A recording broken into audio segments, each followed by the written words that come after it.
সুপ্রিয় শিক্ষার্থীবৃন্দ, সকলকে স্বাগত জানাচ্ছি আমাদের ক্যাডেট ভর্তি প্রস্তুতি 2026 সালের ক্যাডেট রিভিশনের ফার্স্ট লেকচার বাংলা প্রথম পত্রের প্রথম যে লেকচার, সেই লেকচারে তোমাদের সকলকে স্বাগতম। সাদর অভিবাদন জানিয়ে আমি আজকের ক্লাসটি শুরু করছি। আমি এস.এম. আরিফ মাহতাব হৃদয়। আজকে তোমরা যেরকম ক্লাস 6-এ পড়ছো এবং কিছুদিন পরেই তোমাদের ক্যাডেট কলেজের যে ভর্তি অ্যাডমিশন যে পরীক্ষাটি, সেই পরীক্ষাটি অনুষ্ঠিত হতে যাচ্ছে। আজ থেকে প্রায় 12 বছর আগে আমিও কিন্তু ছিলাম ঠিক তোমাদেরই মতো একজন ক্লাস 6-এ। আমার সামনেও ছিল অ্যাডমিশন টেস্ট এবং 2013 সালে সেই অ্যাডমিশন টেস্ট দিয়ে আমিও কিন্তু ফৌজদারহাট ক্যাডেট কলেজে 6 বছর পড়ালেখা করেছি এবং আছি বর্তমানে ঢাকা বিশ্ববিদ্যালয়ের আন্তর্জাতিক সম্পর্ক বিভাগে। তো এই যে জার্নিটা, যেহেতু আমি নিজেও একজন এক্স ক্যাডেট, সেহেতু তোমরা যারা আমাদের সাথে আছো, তো তোমাদেরও যে ক্যাডেট হওয়ার যে সম্ভাবনা, সেই সম্ভাবনাকে আরও সুদৃঢ় করতে আমরা আজকের ক্লাসটি তোমাদের জন্য এনেছি যে কিভাবে পড়লে আমাদের বাংলা প্রথম পত্র থেকে ক্যাডেট কলেজে যে ধরনের প্রশ্ন আসে সেই প্রশ্নগুলোর উত্তর তোমরা করতে পারবে এবং ভবিষ্যতে নিজেও একজন ক্যাডেট হয়ে ক্যাডেট কলেজে পড়তে পারবে। তো আজকের লেকচারে আমাদের দুটো গল্প আছে। প্রথম গল্পটি হচ্ছে সততার পুরস্কার, যেটা লিখেছেন মোহাম্মদ শহীদুল্লাহ, এবং এরপরে আমরা পড়ব মিনু, যেই গল্পটি লিখেছেন বনফুল কিংবা বলাইচাঁদ মুখোপাধ্যায়। তো আমরা কিভাবে প্রস্তুতি নিব, এই প্রস্তুতি বা ক্লাসটি আমরা সাজিয়েছি এমনভাবে যে আমরা প্রথমে যেই সারসংক্ষেপ, যেহেতু আমরা ক্যাডেট ভর্তি প্রস্তুতির রিভিশন ক্লাসে যেই ধরনের প্রশ্ন ক্যাডেট কলেজ অ্যাডমিশন টেস্টে আসতে পারে, কেননা আমাদের প্রস্তুতির ক্ষেত্রে আমাদের সবসময় মাথায় রাখতে হয় কোন ধরনের প্রশ্ন পরীক্ষায় আসে এবং সেটার ভিত্তিতে সেই অনুপাতেই আমাদের প্রস্তুতি যখন আমরা নিব, তখন কিন্তু আমাদের প্রস্তুতি আরও ভালোভাবে নেওয়া হয়ে যায়। তো যে কোনো লেকচারের ক্ষেত্রে আমরা যখন শুরু করছি, সাধারণত আমাদের বইয়ের মধ্যে 3টা অংশ থাকে। একটা থাকে হচ্ছে প্রথমেই লেখক পরিচিতি, লেখক পরিচিতির পর থাকে আমাদের মূল পাঠ এবং মূল পাঠের পরে থাকে পাঠ পরিচিতি। এবং এই পাঠ পরিচিতি, লেখক পরিচিতি এবং মূল পাঠ, এই 3টার মধ্যেই আমাদের যদি কোনো শব্দ নিয়ে কোনো ধরনের প্রশ্ন থাকে, যেই শব্দগুলোর মানে আমরা জানি না, সেই অর্থগুলো জানার জন্য আমাদের থাকে শব্দার্থ। এবং এই যে 4টি অংশ আছে আমাদের বাংলা প্রথম পত্রের যেই পাঠগুলোতে, সেই প্রত্যেকটা অংশ থেকে কিন্তু আমাদের বিভিন্ন ধরনের প্রশ্ন ক্যাডেট কলেজ ভর্তি পরীক্ষায় আসতে দেখা যায় এবং বেশিরভাগ ক্ষেত্রে এই প্রশ্নগুলোর ধরন এমসিকিউ আকারেও আসতে পারে, আর একটু রচনামূলক কিংবা সংক্ষিপ্ত প্রশ্ন আকারে আসতে পারে, কিংবা এক কথায় প্রকাশ। তারপর আমাদের ব্যাকরণের যে বিষয়গুলো আছে সেগুলো কিন্তু আমাদের প্রথম পত্রের যেই সিলেবাস, সেখান থেকে কিছু প্রশ্ন পরীক্ষায় হুবহু চলে আসে। এবং এর বাইরেও সত্য মিথ্যা নির্ণয় এবং আরও শূন্যস্থান পূরণ সহ বেশ কিছু ধরনের প্রশ্ন আমরা পরীক্ষায় আসতে দেখি। এখন আমরা যেই পাঠটি আজকে পড়ব, সেই পাঠগুলোর মধ্য থেকে কোন ধরনের প্রশ্ন পরীক্ষায় আসতে পারে সেই বিষয়গুলো আমরা একটু দেখার চেষ্টা করব। তো যে কোনো পাঠ শুরু করার আগেই আমরা যদি সিকোয়েন্সটা দেখি যে আমরা কোথায় থেকে শুরু করব, সেই সিকোয়েন্সের ক্ষেত্রে প্রথমেই আসছে লেখক পরিচিতি। লেখক পরিচিতির ক্ষেত্রে আমরা জানি আমাদের যেই সততার পুরস্কার গল্পটি রয়েছে, সেই গল্পটি লিখেছেন ডক্টর মোহাম্মদ শহীদুল্লাহ। এবং গল্পটি যেহেতু সাধু ভাষায় রচিত, আমরা অলরেডি এটা পড়েছি, তো সেই ক্ষেত্রে আমাদের সকলেই বোঝা উচিত যে এই সাধু ভাষা যেহেতু বেশ কিছু পুরনো দিনের ধাঁচে, পুরনো দিনের লিখিত রীতিতে সাধু ভাষায় হচ্ছে এই সাধু ভাষা রীতির ব্যবহার হতো। তো লিখিত রীতিতে যখন সাধু ভাষা রীতি ব্যবহার হচ্ছে, তো আমরা স্বাভাবিকভাবেই ধারণা করতে পারি এই সাধু ভাষায় যেই গল্পটি লিখেছেন আমাদের ডক্টর মোহাম্মদ শহীদুল্লাহ, তিনি কিন্তু বেশ আগের বা অনেক পুরনো দিনের লেখক। এবং আমরা যদি তার জন্মের সালটি খেয়াল করি, তিনি কিন্তু জন্মগ্রহণ করেছেন 1885 সালে, অর্থাৎ আজ থেকে প্রায় কত 100 বছরেরও বেশি সময় আগে আমাদের এই মোহাম্মদ শহীদুল্লাহ জন্মগ্রহণ করেছিলেন। এবং তিনি জন্মগ্রহণ করেছেন কোথায় দেখো, তিনি জন্মগ্রহণ করেছেন ভারতের পশ্চিমবঙ্গের 24 পরগনা জেলার পেয়ারা গ্রামে। তো এই যে পেয়ারা গ্রাম নামটা, এই পেয়ারা নামটা আমাদের জন্য গুরুত্বপূর্ণ এবং এখান থেকে আমাদের প্রশ্ন আসতে পারে যে মোহাম্মদ শহীদুল্লাহর জন্ম নিচের কোন গ্রামে। তো এখানে আমাদের অপশনে দিতেই পারে পেয়ারা, আঙুর, আপেল, কমলা। তো এই ক্ষেত্রে যেই প্রশ্নের উত্তরটা আমাদের সঠিক, সেটা আমাদেরকে দাগিয়ে দিতে হবে। তো এই ধরনের প্রশ্ন আমাদের পরীক্ষায় আমরা এক্সপেক্ট করতে পারি।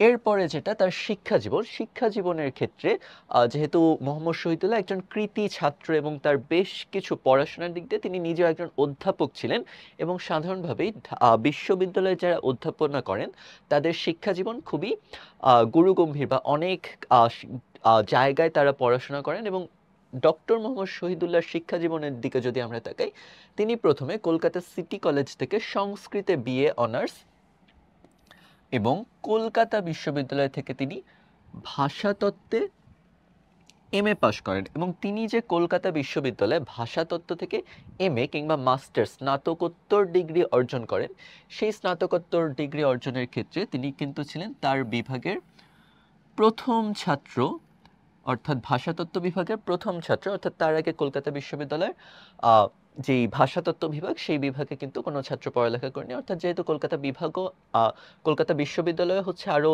নতুন একটা বিশ্ববিদ্যালয় ছিল তখন, তো সেই ভাষাতত্ত্ব বিভাগে প্রথম ছাত্র হিসেবে মোহাম্মদ শহীদুল্লাহ সেখান থেকে স্নাতকোত্তর ডিগ্রি অর্জন করেন। এবং এরপরে তিনি কিন্তু ফ্রান্সের প্যারিসে, আমরা জানি ফ্রান্সের রাজধানীর নাম কি, প্যারিস, এবং এটা কিন্তু তোমাদের জিকেতেও জেনারেল নলেজ যে প্রস্তুতি তোমরা নিচ্ছ সেখানেও কিন্তু একটা গুরুত্বপূর্ণ প্রশ্ন যে ফ্রান্সের রাজধানী নাম হচ্ছে প্যারিস। এবং এই প্যারিসের একটি বিখ্যাত বিশ্ববিদ্যালয়ের নাম হচ্ছে সোরবন বিশ্ববিদ্যালয়। তো প্যারিসের সোরবন বিশ্ববিদ্যালয় থেকে তিনি ডক্টর অফ লিটারেচার ডিগ্রি লাভ করেন, অর্থাৎ তিনি তার পিএইচডি এবং যেই delete degree doctor of literature degree সেটা তিনি লাভ করেন প্যারিসের সোরবন বিশ্ববিদ্যালয় থেকে।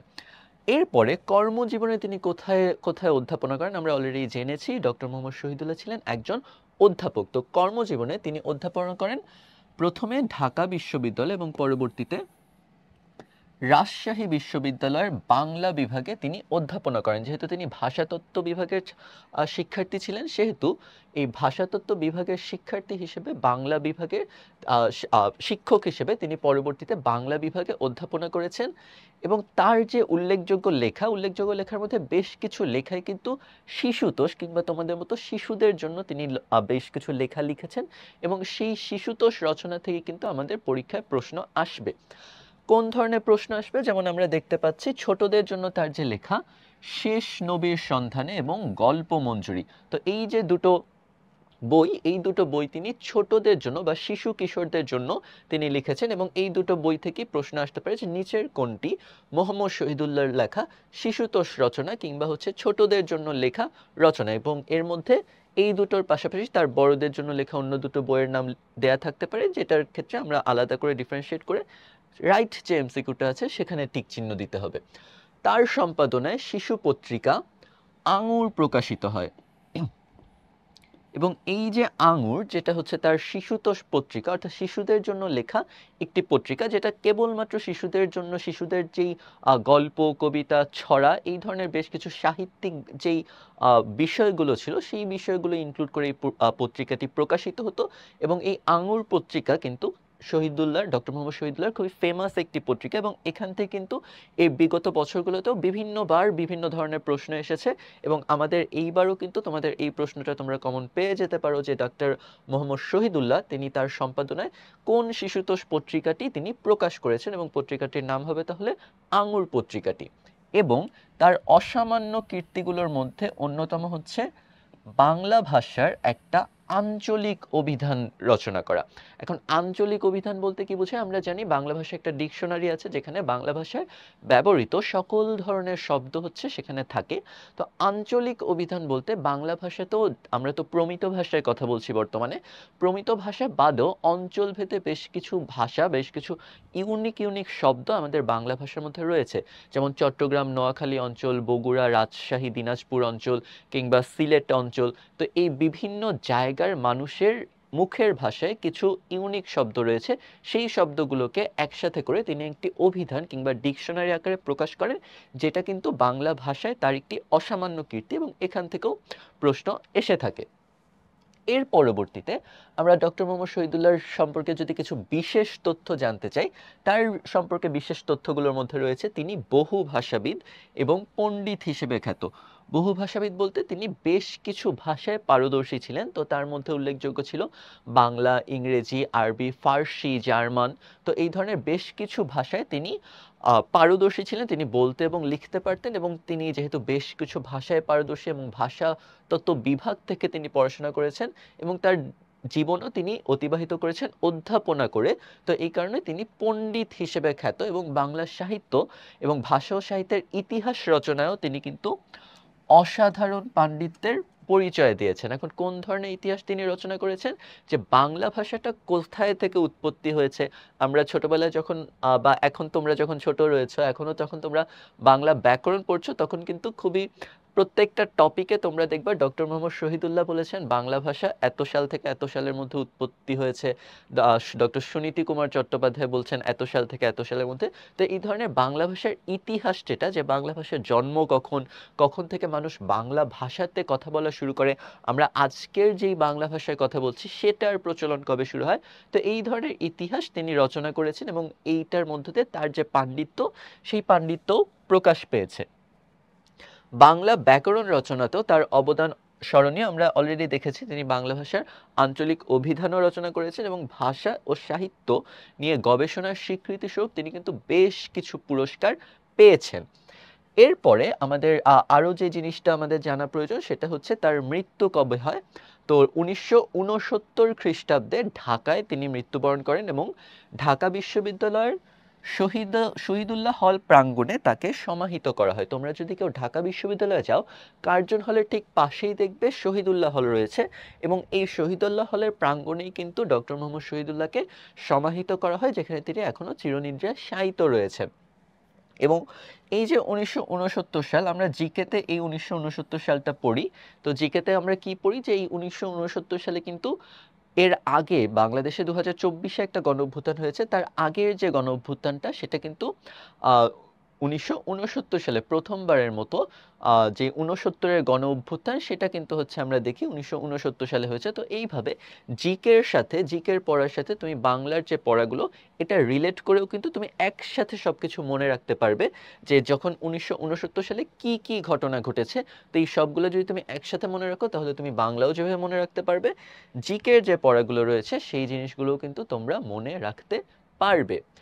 এরপরে আমরা চলে যাই আমাদের এই যে সততার পুরস্কার গল্পটি আমরা আজকে পড়ছি, সেই গল্পের পাঠ পরিচিতি অংশে অর্থাৎ হচ্ছে এই গল্পের সারসংক্ষেপ, বা এই গল্পে মূলত কি বলা হয়েছে সেটা আমরা একটু ছোট্ট করে জেনে নিই। তারপরে আমরা আসব কোন ধরনের প্রশ্ন আমাদের এই যে টা রয়েছে সেই পাঠ থেকে পরীক্ষায় আসতে পারে। তো পাঠ পরিচিতির থেকেও কিন্তু আমরা দেখেছি যে বিগত বছরগুলোতে ডিরেক্ট প্রশ্ন এমসিকিউ আকারে হোক, কিংবা শূন্যস্থান পূরণ আকারে হোক, কিংবা হচ্ছে সংক্ষিপ্ত প্রশ্ন আকারে হোক, ডিরেক্ট ধরনের প্রশ্ন কিন্তু আমাদের পরীক্ষায় চলে আসে। তো সবার আগে যেই জিনিসটা আমাদের জানতে হবে, যে এই পাঠের উদ্দেশ্য কি, সততার পুরস্কার যে গল্পটি, সেটা যে আমাদের পাঠ্য বইয়ে অন্তর্ভুক্ত করা হয়েছে, সেটা কেন করা হয়েছে, তো এটা পড়ে আমরা কি শিখতে পারবো। তো এই যে যে শিক্ষাটা আমরা নিতে পারবো, সেটা হচ্ছে সততার এবং পরোপকার নৈতিক মূল্যবোধ অর্জন।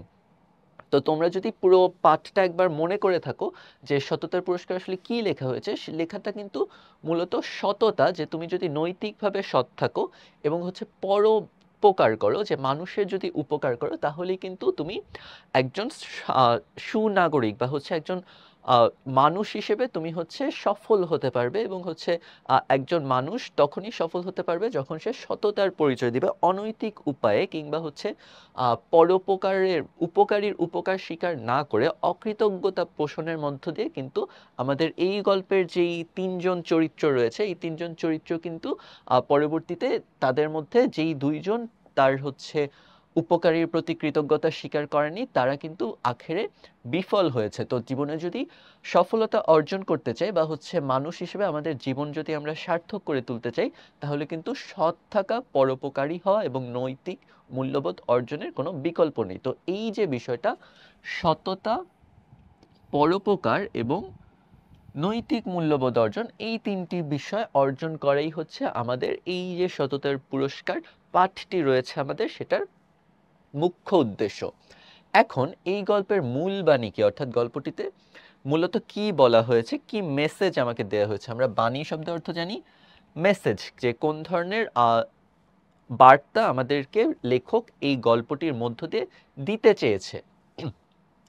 তো বার্তাটা যদি আমরা দেখি, আল্লাহ বা সৃষ্টিকর্তা, স্রষ্টা যিনি আছেন, তিনি মানুষকে পরীক্ষা করেন এবং এই পরীক্ষার মধ্য দিয়ে তিনি সৎ লোককে যথাযথ পুরস্কার দেন, যে যথার্থ যেই লোকের যেই ধরনের পুরস্কার পাওয়ার কথা সেই ধরনের পুরস্কার সৃষ্টিকর্তা তাদেরকে দিয়ে থাকেন। অর্থাৎ আমরা যদি সৎ কাজ করি তাহলে কিন্তু আমরা সেই কাজের প্রতিফল আমাদের জীবনে পাই, যেটা আমাদের এই গল্পটিতে প্রতিফলিত হয়েছে। সারসংক্ষেপ যদি বলি, সততার পুরস্কার গল্পের সারসংক্ষেপ হচ্ছে এই গল্পটি মূলত সাধুরীতিতে রচিত এবং এখানে হাদিসের কাহিনী বর্ণিত হয়েছে। এই দুটো জিনিসও কিন্তু তোমাদের এমসিকিউ এর জন্য খুবই খুবই গুরুত্বপূর্ণ, যে প্রথমত কোন ধরনের রীতিতে, কোন রীতিতে আমাদের সততার পুরস্কার গল্পটি রচিত হয়েছে। এটা হচ্ছে সাধু রীতিতে রচিত একটি গল্প। আমরা সাধু এবং চলিত রীতির পার্থক্য জানি। আমরা বর্তমানে যে কথ্য ভাষায় কথা বলি সেটাকে চলিত রীতি বলা হয়, এবং চলিত রীতিতে সর্বনাম এবং ক্রিয়াপদগুলো সংক্ষিপ্ত থাকে, ছোট ছোট আকারে থাকে। আর সাধু রীতিতে আমরা কেবলমাত্র আগে লিখিত ভাষায় সাধুরীতি ব্যবহার করা হতো, কথ্য ভাষায় সাধুরীতি খুব একটা ব্যবহার করার প্রচলন আমরা দেখি না। বর্তমানে তো একদমই না, আগেও হচ্ছে কম করা হতো। এবং এই যে গল্পটি রয়েছে সেই গল্পটিতে হাদিসের কাহিনী বর্ণিত হয়েছে। হাদিস মানে কি, আমাদের মহানবী হযরত মুহাম্মদ সাল্লাল্লাহু আলাইহি ওয়াসাল্লামের যে কথাগুলো এবং কাজগুলো, এই কথা এবং কাজ, এই জিনিসগুলো যেখানে লিপিবদ্ধ আকারে যেখানে রয়েছে সেই জিনিসটিকে আমরা বলছি হাদিস। এইখানে মূল কাহিনী যদি আমরা দেখি, আরব দেশ বলতে আরব অঞ্চল যে আমাদের সৌদি আরব এবং তার পার্শ্ববর্তী যে আরবি ভাষায় কথা বলে এই ধরনের যে অঞ্চলগুলো, সেই অঞ্চলগুলোকে বলা হচ্ছে আরব দেশ। তো আরব দেশের 3জন লোককে পরীক্ষা করার জন্য আল্লাহ একজন ফেরেশতা পাঠায়। তো ফেরেশতা মানে হচ্ছে আমরা জানি স্বর্গীয় দূত বা হচ্ছে আল্লাহর প্রেরিত বার্তাবাহক, যিনি হচ্ছেন আল্লাহর নির্দেশে মানুষকে পরীক্ষা করতে এসেছেন। তো এই যে 3জন মানুষ ছিল, এই 3জন মানুষের পরিচয় যদি আমরা দেখি, যে প্রথমজন ছিলেন একজন ধবল রোগী, ধবল বা কুষ্ঠ রোগী, যেই রোগ হলে আমাদের গায়ের চামড়া এবং চুল সাদা হয়ে যায়। পরবর্তীতে লোকটি ছিল হচ্ছেন একজন টাকওয়ালা, অর্থাৎ যার মাথায় চুল নেই, যে মাথা পুরোটা চুল হচ্ছে পড়ে গিয়েছে, তো তাকে বলছে টাকওয়ালা। এবং আরেকজন বা তৃতীয় জন যিনি ছিলেন, তিনি ছিলেন একজন অন্ধ ব্যক্তি। তো এই যে 3জন ব্যক্তি, এই 3জন ব্যক্তি আমাদের গল্পের মূল চরিত্র, এবং এই মূল চরিত্রের পাশাপাশি পার্শ্ব চরিত্র কিংবা আরেকজন গুরুত্বপূর্ণ চরিত্র হচ্ছে যেই ফেরেশতা যাকে আল্লাহ মানুষের রূপ নিয়ে প্রেরণ করেছেন এই 3জন ব্যক্তিকে পরীক্ষা করার জন্য। তো ফেরেশতার অনুগ্রহে এই 3জনেরই শারীরিক ত্রুটি দূর হয়ে যায়। অর্থাৎ ফেরেশতা যখন মানুষের রূপ নিয়ে এই 3জন লোকের কাছে আসে, তখন প্রত্যেকজন লোককেই তিনি প্রথমে জিজ্ঞাসা করেন যে তাদের জীবনের সবচেয়ে দুঃখ কষ্ট কি এবং তা কোন জিনিসটি পেলে তারা সবচেয়ে খুশি হতেন। তো প্রত্যেকজন ব্যক্তি, ধবল রোগী বা কুষ্ঠরোগী, তিনি বলেছেন তার জীবনের তার গায়ের চামড়া যদি স্বাভাবিক হয়ে যেত তাহলে তিনি সবচেয়ে আনন্দ পেতেন। টাকওয়ালা বলেছেন তার মাথায় যদি চুল গজাতো তাহলে তিনি সবচেয়ে আনন্দ পেতেন। এবং অন্ধজন বলেছেন সে যদি সবাইকে মানুষের মুখ দেখতে পেতেন, স্রষ্টার যে সৃষ্টি সেটাকে যদি তিনি দেখতে পেতেন তাহলে তিনি সবচেয়ে আনন্দ পেতেন। তো এই 3জনের যে অসুখ বা রোগ বা হচ্ছে যে প্রতিবন্ধকতা, এই 3টা প্রতিবন্ধকতায় কিন্তু ফেরেশতা আল্লাহর অনুগ্রহে এই 3টি প্রতিবন্ধকতা দূর করে দেন। এবং দূর করার পরে প্রত্যেককেই কিন্তু তিনি যেই তাদের যে চাহিদা অনুযায়ী পুরস্কৃত করেন। কিভাবে পুরস্কার করেন? যে এই 3জনের শারীরিক ত্রুটি যেটা ছিল, যে শ্বেত বা ধবল রোগ, টাক এবং অন্ধত্ব, 3টা দূর হয়ে যায়। এবং এরপরে 3জন মানুষই সুন্দর, সুস্থ, স্বাভাবিক মানুষের চেহারা পায়। এরপরে ফেরেশতার কৃপায় প্রথম জনকে একটি উট দেয়া হয়। অর্থাৎ প্রথম জনকে যখন জিজ্ঞাসা করা হয় সে কি চায়, প্রথম জন ফেরেশতার কাছ থেকে একটি উট চায় এবং ফেরেশতা তাকে একটি গাভীন উট, অর্থাৎ হচ্ছে যেই উটটি সন্তান সম্ভবা, তো সেই সন্তান সম্ভবা একটি উট হচ্ছে তিনি ফেরেশতার পক্ষ থেকে পান। এই একটি যে গাভীন উট সে পেয়েছিল সেই উট থেকে বহু উটের মালিক তিনি ধীরে ধীরে হয়ে যান এবং এরপরে দ্বিতীয় জন যেই ব্যক্তি ছিল একজন টাকওয়ালা, সেই টাকওয়ালাকে যখন ফেরেশতা জিজ্ঞাসা করে যে সে কি চায় তার কাছ থেকে, তখন তাকে সেই টাকওয়ালা তাকে বলে সে একটি গাভী গরু চায়। তো গাভীন গাই হচ্ছে তাকে ফেরেশতা উপহার দেন এবং সেই গাভীন গাই থেকে ধীরে ধীরে বহু গাই বা বহু গরুর মালিক সেই টাকওয়ালা ব্যক্তিটি হয়ে যায়। এবং শেষ যে ব্যক্তি অন্ধ ব্যক্তি তাকে জিজ্ঞাসা করা হলে সে একটি ছাগল চায় এবং ফেরেশতা তাকে একটি গাভীন ছাগি উপহার দেয়, যেই ছাগি থেকে সে আস্তে আস্তে বহু ছাগলের মালিক হয়ে যায়। অর্থাৎ তিনজনই কিন্তু ফেরেশতার কৃপা এবং আল্লাহর অনুগ্রহে যেই অনেক ধরনের ধন সম্পদের মালিক হয়ে যায়, যে একজন বহু উটের মালিক হয়ে যায়, একজন বহু গাভীর মালিক বা গরুর মালিক হয়ে যায়, আর আরেকজন অনেক ছাগলের মালিক হয়ে যায়। তো এরপরে যখন তারা সচ্ছল অবস্থায়, তাদের শারীরিক কোনো প্রতিবন্ধকতা নেই এবং এর পাশাপাশি তাদের অর্থ কষ্টেরও কোনো সমস্যা নেই, এরকম সচ্ছল এবং সুন্দর একটি জীবনযাপন যখন তারা করছিলেন, তখন দ্বিতীয়বারের মতো তাদেরকে পরীক্ষা করার জন্য সৃষ্টিকর্তা বা আল্লাহ তাদের ফেরেশতাকে আবার পাঠিয়েছেন। এবং এইবার প্রথমবার ফেরেশতা এসেছিলেন একজন ধনী আমির লোকের ছদ্মবেশে এবং পরবর্তীতে আহ, এই ফেরেশতা এসেছিলেন একজন গরিব বিদেশির ছদ্মবেশে, একজন গরিব বিদেশির ছদ্মবেশে। তো গরিব বিদেশির ছদ্মবেশে যখন ফেরেশতা তাদের কাছে আসলো, তখন ফেরেশতা তাদের কাছে হাজির হওয়ার পর তিনি ফেরেশতা নিজেই তার দুঃখের কথা বলেছেন। তিনি বলেছেন তিনি একজন মুসাফির, বিদেশ থেকে এসেছেন, কিন্তু বিদেশে এসে তার সকল অর্থ টাকা পয়সা শেষ হয়ে গিয়েছে। তার যখন সকল টাকা পয়সা শেষ হয়ে যায়, তখন তিনি এই একে একে প্রথমে উটওয়ালা যেই লোকটি আগে ধবল রোগী ছিল তার কাছে একটি উট চান, আর টাকওয়ালার কাছে একটি গরু বা গাভী চান, আর আমাদের অন্ধ যেই লোকটি ছিল যে পরবর্তীতে অসুস্থ হয়ে যায়, তো তার কাছ থেকে সে একটি ছাগল চায়। প্রথম দুইজন ব্যক্তি কিন্তু তাকে এই যেই উট এবং গাভী দুটো দিতেই কিন্তু অস্বীকার করে। তারা বলে, তাদের ফেরেশতা যখন তাদেরকে তার অতীতের কথা মনে করে দেয় যে তুমি তো আগে অনেক দুঃখ কষ্টে ছিলে, তোমার আগে এই ধরনের ধবল রোগ ছিল, আরেকজনকে বলেছে তোমার এই ধরনের টাক ছিল, কিন্তু সৃষ্টিকর্তার অনুগ্রহে তুমি আজকে সচ্ছল হয়েছো। তো এখন সৃষ্টিকর্তার অনুগ্রহে তোমার কাছে যদি আমি একটি উট চাই, কিংবা তোমার কাছ থেকে যদি আমি একটি গাভী চাই, তুমি যেন আমাকে সৃষ্টিকর্তার উদ্দেশ্যে আল্লাহর রাস্তায় এই দুটো জিনিস দিয়ে আমাকে আমার বিদেশ দেশে গমন করতে সাহায্য করো। কিন্তু আমাদের প্রথম যেই দুইজন ব্যক্তি ছিল তারা কিন্তু এই যে অনুগ্রহ এবং তাদের যে অতীত, সেই অতীতটাকে অস্বীকার করে। তারা কিন্তু বলে যে তারা আগে থেকে এই ধরনের অর্থ সম্পদের অধিকারী বা মালিক ছিল এবং তাদের আগে কোনো দুঃখ কষ্ট ছিল না। তো তাদের যে মিথ্যা কথা, এই মিথ্যা কথায় কিন্তু আমাদের সৃষ্টিকর্তা খুবই নারাজ হন এবং নারাজ হওয়ার ফলশ্রুতিতে প্রথম দুজন যখন তাদের আগের অবস্থার কথা অস্বীকার করে, তখন ছদ্মবেশী যে ফেরেশতা তিনি খালি হাতে বিদায় দেন এবং তিনি বিদায় নেওয়ার সময় তাদেরকে বলেন, যদি তোমরা আমাকে মিথ্যা কথা বলে থাকো তাহলে তোমরা আগে যে অবস্থায় ছিলে সেই পূর্বের অবস্থায় কিন্তু তোমরা ফেরত যাবে। তোমাদের এই যে ধন সম্পদ যেটা তুমি আল্লাহর কৃপায় পেয়েছো, সেই ধন সম্পদ কিন্তু তোমাদের আর থাকবে না। তো তারপরে কিন্তু তারা মিথ্যা কথার ওপরই অবিচল থাকে, তারা তাদের দোষ স্বীকার করে নেয় না এবং তাদেরকে যেই লোকটি উপকার করেছিল সেই উপকারীর প্রতি কৃতজ্ঞতা পোষণ না করে তারা কিন্তু নিজেদের ধন সম্পদের বড়াই করে, যে ধন সম্পদটা কিন্তু তারা কেবলমাত্র আল্লাহর কৃপায় পেয়েছিল, এটার মধ্যে তাদের নিজস্ব কোনো কৃতিত্ব কিন্তু ছিল না। এই দুজনের বিপরীতে ফেরেশতা যখন তৃতীয় জনের কাছে যায়, সেই তৃতীয় জনকে গিয়ে যখন ফেরেশতা বলে যে আমি এই ধরনের দুঃখ কষ্টে পড়েছি এবং তুমি যেহেতু আগে আহ, তুমি নিজেও এই ধরনের দুঃখ কষ্টে ছিলে, অন্ধ একজন ব্যক্তি ছিলে, পরবর্তীতে স্রষ্টার কৃপায় তোমার আজকে এত অঢেল ধন সম্পদ, তো তুমি কি আল্লাহর রাস্তায় আমাকে একটি ছাগল দিয়ে আমাকে বিদেশ গমনের সাহায্য করতে পারো কিনা? এবং এই কথাটি শোনা মাত্রই কিন্তু তৃতীয় যেই ব্যক্তি, সেই ব্যক্তিটি সঙ্গে সঙ্গে রাজি হয়ে যায় এবং বলে যে যেহেতু আমি সৃষ্টিকর্তার কৃপায় আজকে এত অঢেল ধন সম্পদের মালিক হয়েছে এবং এর আগে আমি খুবই দুঃখ কষ্টে পতিত ছিলাম, সেই দুঃখ কষ্ট যেহেতু আমার আল্লাহর ইচ্ছায় আজকে শেষ হয়ে গিয়েছে, তো এই কারণে তোমার যত খুশি যা লাগে সব কিছু তুমি নিয়ে যেতে পারো, আমার কোনো আপত্তি নেই।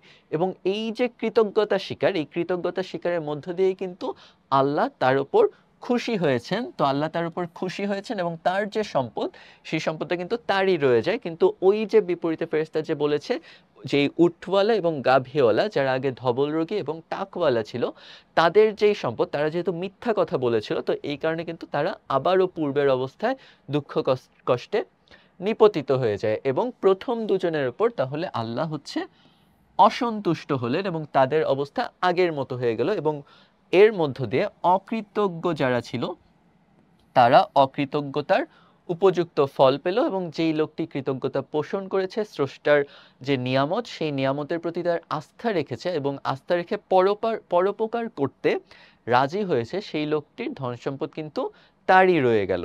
তো এর মধ্যে দিয়ে আমাদের এই যে পুরো যে গল্পটা, সেই গল্পটার মোটামুটি সারসংক্ষেপ আমরা বোঝার চেষ্টা করলাম যে এখানে কি বলা হয়েছে। এবং এখন যদি আমরা দেখি যেই শব্দের অর্থগুলো আমাদের জানা প্রয়োজন, এবং শব্দার্থ থেকেও কিন্তু আমাদের যে ক্যাডেট কলেজ অ্যাডমিশন যে ভর্তি পরীক্ষাটি রয়েছে, সেখানে কিন্তু প্রশ্ন সরাসরি চলে আসে। তো কোন ধরনের প্রশ্ন আসতে পারে আমরা যদি দেখি, ডিরেক্ট প্রশ্ন, যেমন ধবল, ধবল শব্দের অর্থ কি? তো আমরা জানি ধবল শব্দের অর্থ হচ্ছে সাদা কিংবা শ্বেত, যে হচ্ছে সাদা রঙের, যে এটা হচ্ছে এক প্রকার চর্মরোগ, যেই চর্মরোগে শরীরের যে চামড়া, সেই চামড়া এবং চুল সাদা হয়ে যায়। অর্থাৎ ধবল বা শ্বেত রোগ যখন হয়, আমাদের গায়ের রং এবং হচ্ছে চুল সাদা হয়ে যায়, আমাদের স্বাভাবিক যে রং সেই রংটা আর থাকে না। পরবর্তীতে গাভীন, গাভীন মানে কি? গাভীন মানে হচ্ছে গর্ভধারণ করেছে এমন, গাভীন গরু। তো গরু যখন সন্তান সম্ভব হয় তখন তাকে গাভীন বলা হয়।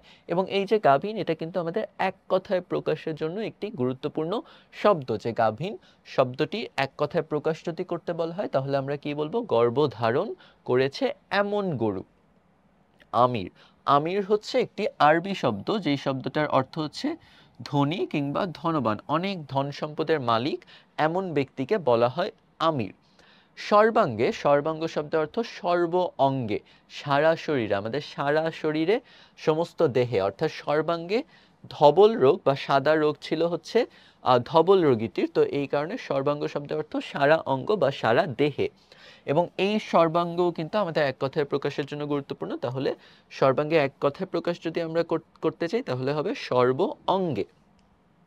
কসম, কসম শব্দের অর্থ শপথ করা বা দিব্যি করা। আমরা যদি শপথ করে বলি যে আমি এটাই করব, কিংবা আমি যদি আল্লাহর নামে শপথ করে বলি যে এটাই করব, তাহলে আমাদের যে দৃঢ় সংকল্প, দৃঢ় যে প্রতিজ্ঞা, সেই প্রতিজ্ঞাটা প্রকাশ হয়। তাহলে কসম, কসম শব্দের অর্থ হচ্ছে শপথ কিংবা দিব্যি।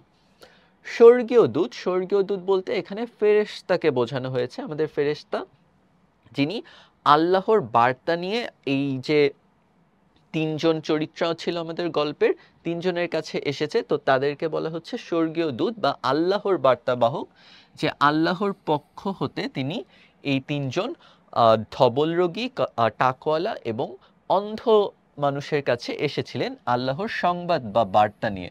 তো স্বর্গীয় দূত বলতে আমরা তাহলে বুঝতে পারছি আল্লাহর বার্তাবাহক কিংবা সংবাদবাহক। পরবর্তী যে শব্দার্থ আমরা বলছি যে নূর, নূর মানে হচ্ছে জ্যোতি কিংবা আলো। আমরা জানি ফেরেশতা যারা রয়েছেন তারা হচ্ছে নূরের তৈরি বা আলোর তৈরি কিংবা আগুনের তৈরি। তো এই যে নূর বা জ্যোতি, আলো বা আগুন, এটাকে বলা হচ্ছে নূর। যে ফেরেশতারা ছিলেন বা এই স্বর্গীয় দূত, আল্লাহর বার্তাবাহক যিনি, তিনি ছিলেন নূরের তৈরি বা আগুনের তৈরি। এর পরবর্তীতে এটা পুঁজি, পুঁজি শব্দের অর্থ হচ্ছে সম্বল বা মূলধন।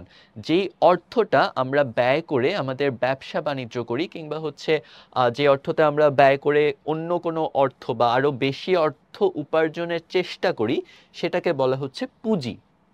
দোহাই শব্দের অর্থ আমরা কসম যেই শব্দটা দেখেছি, দোহাই শব্দেরও একই অর্থ। কসম শব্দের অর্থ যেরকম শপথ কিংবা দিব্যি, দোহাই শব্দের অর্থ হচ্ছে শপথ কিংবা কসম। সম্বল শব্দের অর্থ হচ্ছে পাথেয় পুঁজি, অর্থাৎ আমরা একটু আগে পুঁজি শব্দটা দেখলাম। তো পুঁজি শব্দটার যেই অর্থ, পুঁজি শব্দটার যেই অর্থ আমাদের সম্বল শব্দটার অনেকটা কাছাকাছি অর্থ, তাহলে এগুলোকে কিন্তু আমরা সমার্থক শব্দ হিসেবেও ব্যবহার করতে পারি। তাহলে আমাদের পরীক্ষায় যদি আসে কসম শব্দের সমার্থক শব্দ নিচের কোনটি, তাহলে কিন্তু সেখানে দোহাই কিংবা শপথ শব্দটা চলে আসতে পারে। আবার সম্বল শব্দের সাথে পাথেয় কিংবা পুঁজি শব্দটাও চলে আসতে পারে। এখন পাথেয় শব্দের অর্থ হচ্ছে পথ চলার মতো যেই অর্থ আমার কাছে আছে সেটা হচ্ছে পাথেয়, কিংবা পুঁজি যেই অর্থটা ব্যয় করে আমি পথে চলতে পারি। বেজার, বেজার মানে হচ্ছে অখুশি কিংবা অসন্তুষ্ট। আমরা জানি সৃষ্টিকর্তা যেই লোকগুলো অকৃতজ্ঞতা পোষণ করেছে সৃষ্টিকর্তার প্রতি, এবং যে গরিব বিদেশির ছদ্মবেশে ফেরেশতা এসেছেন তাদের প্রতি অকৃতজ্ঞতা পোষণ করেছেন, তাদের প্রতি সৃষ্টিকর্তা বা আল্লাহ তাআলা বেজার হয়েছেন বা অখুশি হয়েছেন। তো আমরা মোটামুটিভাবে আমাদের যে পাঠের 4টি বিষয় আছে, আমরা প্রথমে দেখেছি লেখক পরিচিতিটা, আমরা জানলাম যে লেখক পরিচিতি থেকে কোন ধরনের প্রশ্ন আমাদের পরীক্ষায় আসতে পারে, কোন বিষয়গুলো, কোন ইনফরমেশনগুলো আমাদের জন্য ইম্পর্ট্যান্ট। এবং পরবর্তীতে আমরা দেখলাম আমাদের পাঠ পরিচিতি, এবং পাঠ পরিচিতির মধ্যে দিয়ে আমাদের পুরো গল্পেরই সারসংক্ষেপ মোটামুটিভাবে বুঝলাম। তারপর আমরা শব্দার্থ দেখলাম যে কোন ধরনের শব্দের অর্থ আমাদের জন্য গুরুত্বপূর্ণ। এখন আমরা দেখব ক্যাডেট কলেজ ভর্তি পরীক্ষায় কোন ধরনের প্রশ্ন বিগত বছরগুলোতে এসেছে কিংবা এই বছরে বা সামনের বছরগুলোতেও আসতে পারে। প্রথমে এক কথায় উত্তর। এক কথায় উত্তর বলতে একটা শব্দ কিংবা 2-3টি শব্দের মধ্যে আমাদের এই এক কথায় উত্তরটা দিতে হবে। তো প্রথমে যে শব্দটা রয়েছে, সকলে যে আমাকে বড় ঘৃণা করে, কথাটি কে বলেছে? আমরা জানি এই কথাটা বলেছে প্রথম যেই ব্যক্তির কাছে ফেরেশতাটা গিয়েছিল, অর্থাৎ প্রথম ব্যক্তি কে ছিল? প্রথম ব্যক্তিতে ছিল ধবল রোগী। যে ধবল রোগীটি ছিল সেই ধবল রোগীটি বলেছে সকলে যে আমাকে ঘৃণা করে, এই কথাটি বলেছে ধবল রোগী বা শ্বেত রোগী। সততার পুরস্কার গল্পটি মূলত কিসের কাহিনী? তাহলে আমরা যদি পাঠ পরিচিতির দিকে তাকাই, এটা কিন্তু পাঠ পরিচিতিতে একটা অংশ। এটা মূলত একটি হাদিসের কাহিনী, এবং এখানে হচ্ছে আমাদের পরোপকার এবং হচ্ছে যেই নৈতিকতা শিক্ষা সেটার কথা বলা হয়েছে। অর্থাৎ এই সাধুরীতিতে রচিত এই গল্পে মূলত হাদিসের কাহিনী বর্ণিত হয়েছে। তাহলে আমাদের উত্তরটা কি হবে? সততার পুরস্কার গল্পটি মূলত কিসের কাহিনী? হাদিসের কাহিনী। তারপরে মুহাম্মদ শহীদুল্লাহ সম্পাদিত শিশু পত্রিকার নাম কি ছিল? অর্থাৎ যেই শিশু কিশোরদের জন্য তিনি যেই পত্রিকাটি প্রকাশ করত সেই পত্রিকাটির নাম ছিল, অর্থাৎ ডক্টর মুহাম্মদ শহীদুল্লাহ সম্পাদিত শিশু পত্রিকার নাম ছিল হচ্ছে আমরা জানি আঙ্গুর।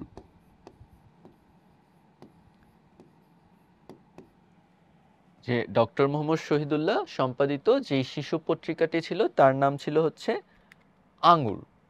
আচ্ছা, এরপরে আমরা যদি কিছু সংক্ষিপ্ত প্রশ্ন দেখি যে কোন ধরনের সংক্ষিপ্ত প্রশ্ন আমাদের পরীক্ষায় আসতে পারে। যে প্রথম প্রশ্নটা যদি আমরা দেখি যে ফেরেশতা কেন গরিব বিদেশির ছদ্মবেশ ধারণ করেছিল?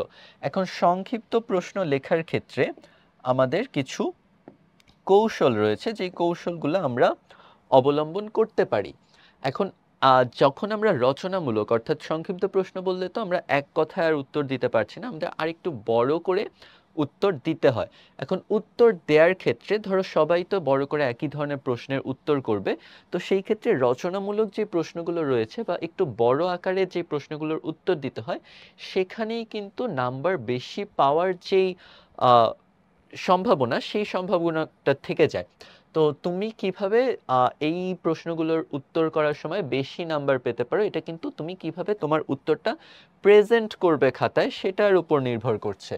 তো ফেরেশতা কেন গরিব বিদেশির ছদ্মবেশ ধারণ করেছিল, এটার উত্তর জানি যে হচ্ছে ফেরেশতা গরিব বিদেশির ছদ্মবেশ ধারণ করেছিল যে তিনজন যে চরিত্র রয়েছে তাদেরকে পরীক্ষা করতে, আল্লাহর ইচ্ছায় যেই ধবল, টাকওয়ালা এবং অন্ধ ব্যক্তি ছিল সেই তিনজন ব্যক্তিকে পরীক্ষা করার জন্য ফেরেশতা গরিব বিদেশির ছদ্মবেশ ধারণ করেছিল। এখন এটা যখন আমরা পরীক্ষার খাতায় লিখব, সাধারণত সংক্ষিপ্ত প্রশ্নের ক্ষেত্রে আমরা প্রথম লাইনটাতেই পুরো শব্দের যে উত্তরটা সেটা হচ্ছে দেওয়ার চেষ্টা করব, এবং তারপরে দ্বিতীয় লাইনে গিয়ে আমরা হচ্ছে এটার ব্যাখ্যা করা শুরু করব। এখন প্রথম লাইনে আমরা যখন প্রশ্নের উত্তরটা দিব আমাদের কয়েকটা বিষয় আমাদের মেনশন করা জরুরি। যেমন কি কি বিষয়? প্রথমত এই যে জিনিসটা যেখানে জানতে চাওয়া হচ্ছে, যেই সংক্ষিপ্ত প্রশ্নটি জানতে চাওয়া হচ্ছে, সেটা কোন লেখকের লেখা, কোন পাঠের মধ্যে অন্তর্গত, এই দুটো বিষয় যদি আমরা ইনক্লুড করে দিই। কারণ যেটা আমরা বলছিলাম যে রচনামূলক প্রশ্নের ক্ষেত্রেই কিন্তু তোমার খাতাটি বা তোমার আনসারটি বাকি যেই তোমাদের যাদের সাথে তুমি প্রতিযোগিতা করে ক্যাডেট কলেজ অ্যাডমিশনের চান্স পেতে চাও তাদের থেকে তোমাকে আলাদা করবে যখন তুমি প্রেজেন্টেশনটা একটু ডিফারেন্ট হবে। যেমন বাকিরা কিন্তু লিখবে যে ফেরেশতা কেন গরিব ছদ্মবেশ ধারণ করেছিল বিদেশির, কারণ ফেরেশতারা আল্লাহর ইচ্ছায় যেই তিনজন ব্যক্তি ছিল, তিনজন ব্যক্তির পরীক্ষা নেয়ার জন্য গরিব বিদেশি ছদ্মবেশ ধারণ করেছিল। শেষ। তুমি যখন লিখবে যে আমাদের ডক্টর মোহাম্মদ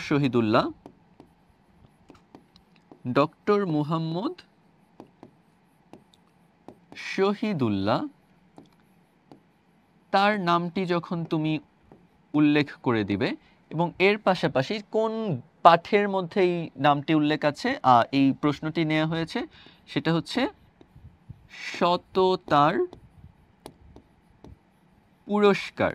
সততার পুরস্কার যে পাঠটি রয়েছে সেই পাঠের মধ্যে আমাদের এই প্রশ্নটা সেই পাঠ থেকে করা হয়েছে। এখন তোমার উত্তরের মধ্যে এই দুটো যদি থাকে এবং এই দুটো থাকার পরেও আরও কিছু ইনফরমেশন যদি তুমি প্রথম লাইনে অ্যাড করে দিতে পারো, যেমন আমাদের ডক্টর মোহাম্মদ শহীদুল্লাহকে বলা হয়ে থাকে তার যে উপাধি, তিনি হচ্ছেন বহুভাষাবিদ, কিংবা আমরা যদি আরেকবার লেখক পরিচিতি অংশটা দেখি যে কি আছে, তিনি বহুভাষাবিদ এবং পণ্ডিত হিসেবে খ্যাত ছিল।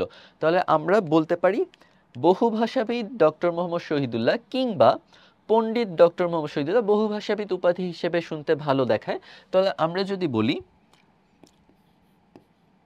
বহু ভাষাবিদ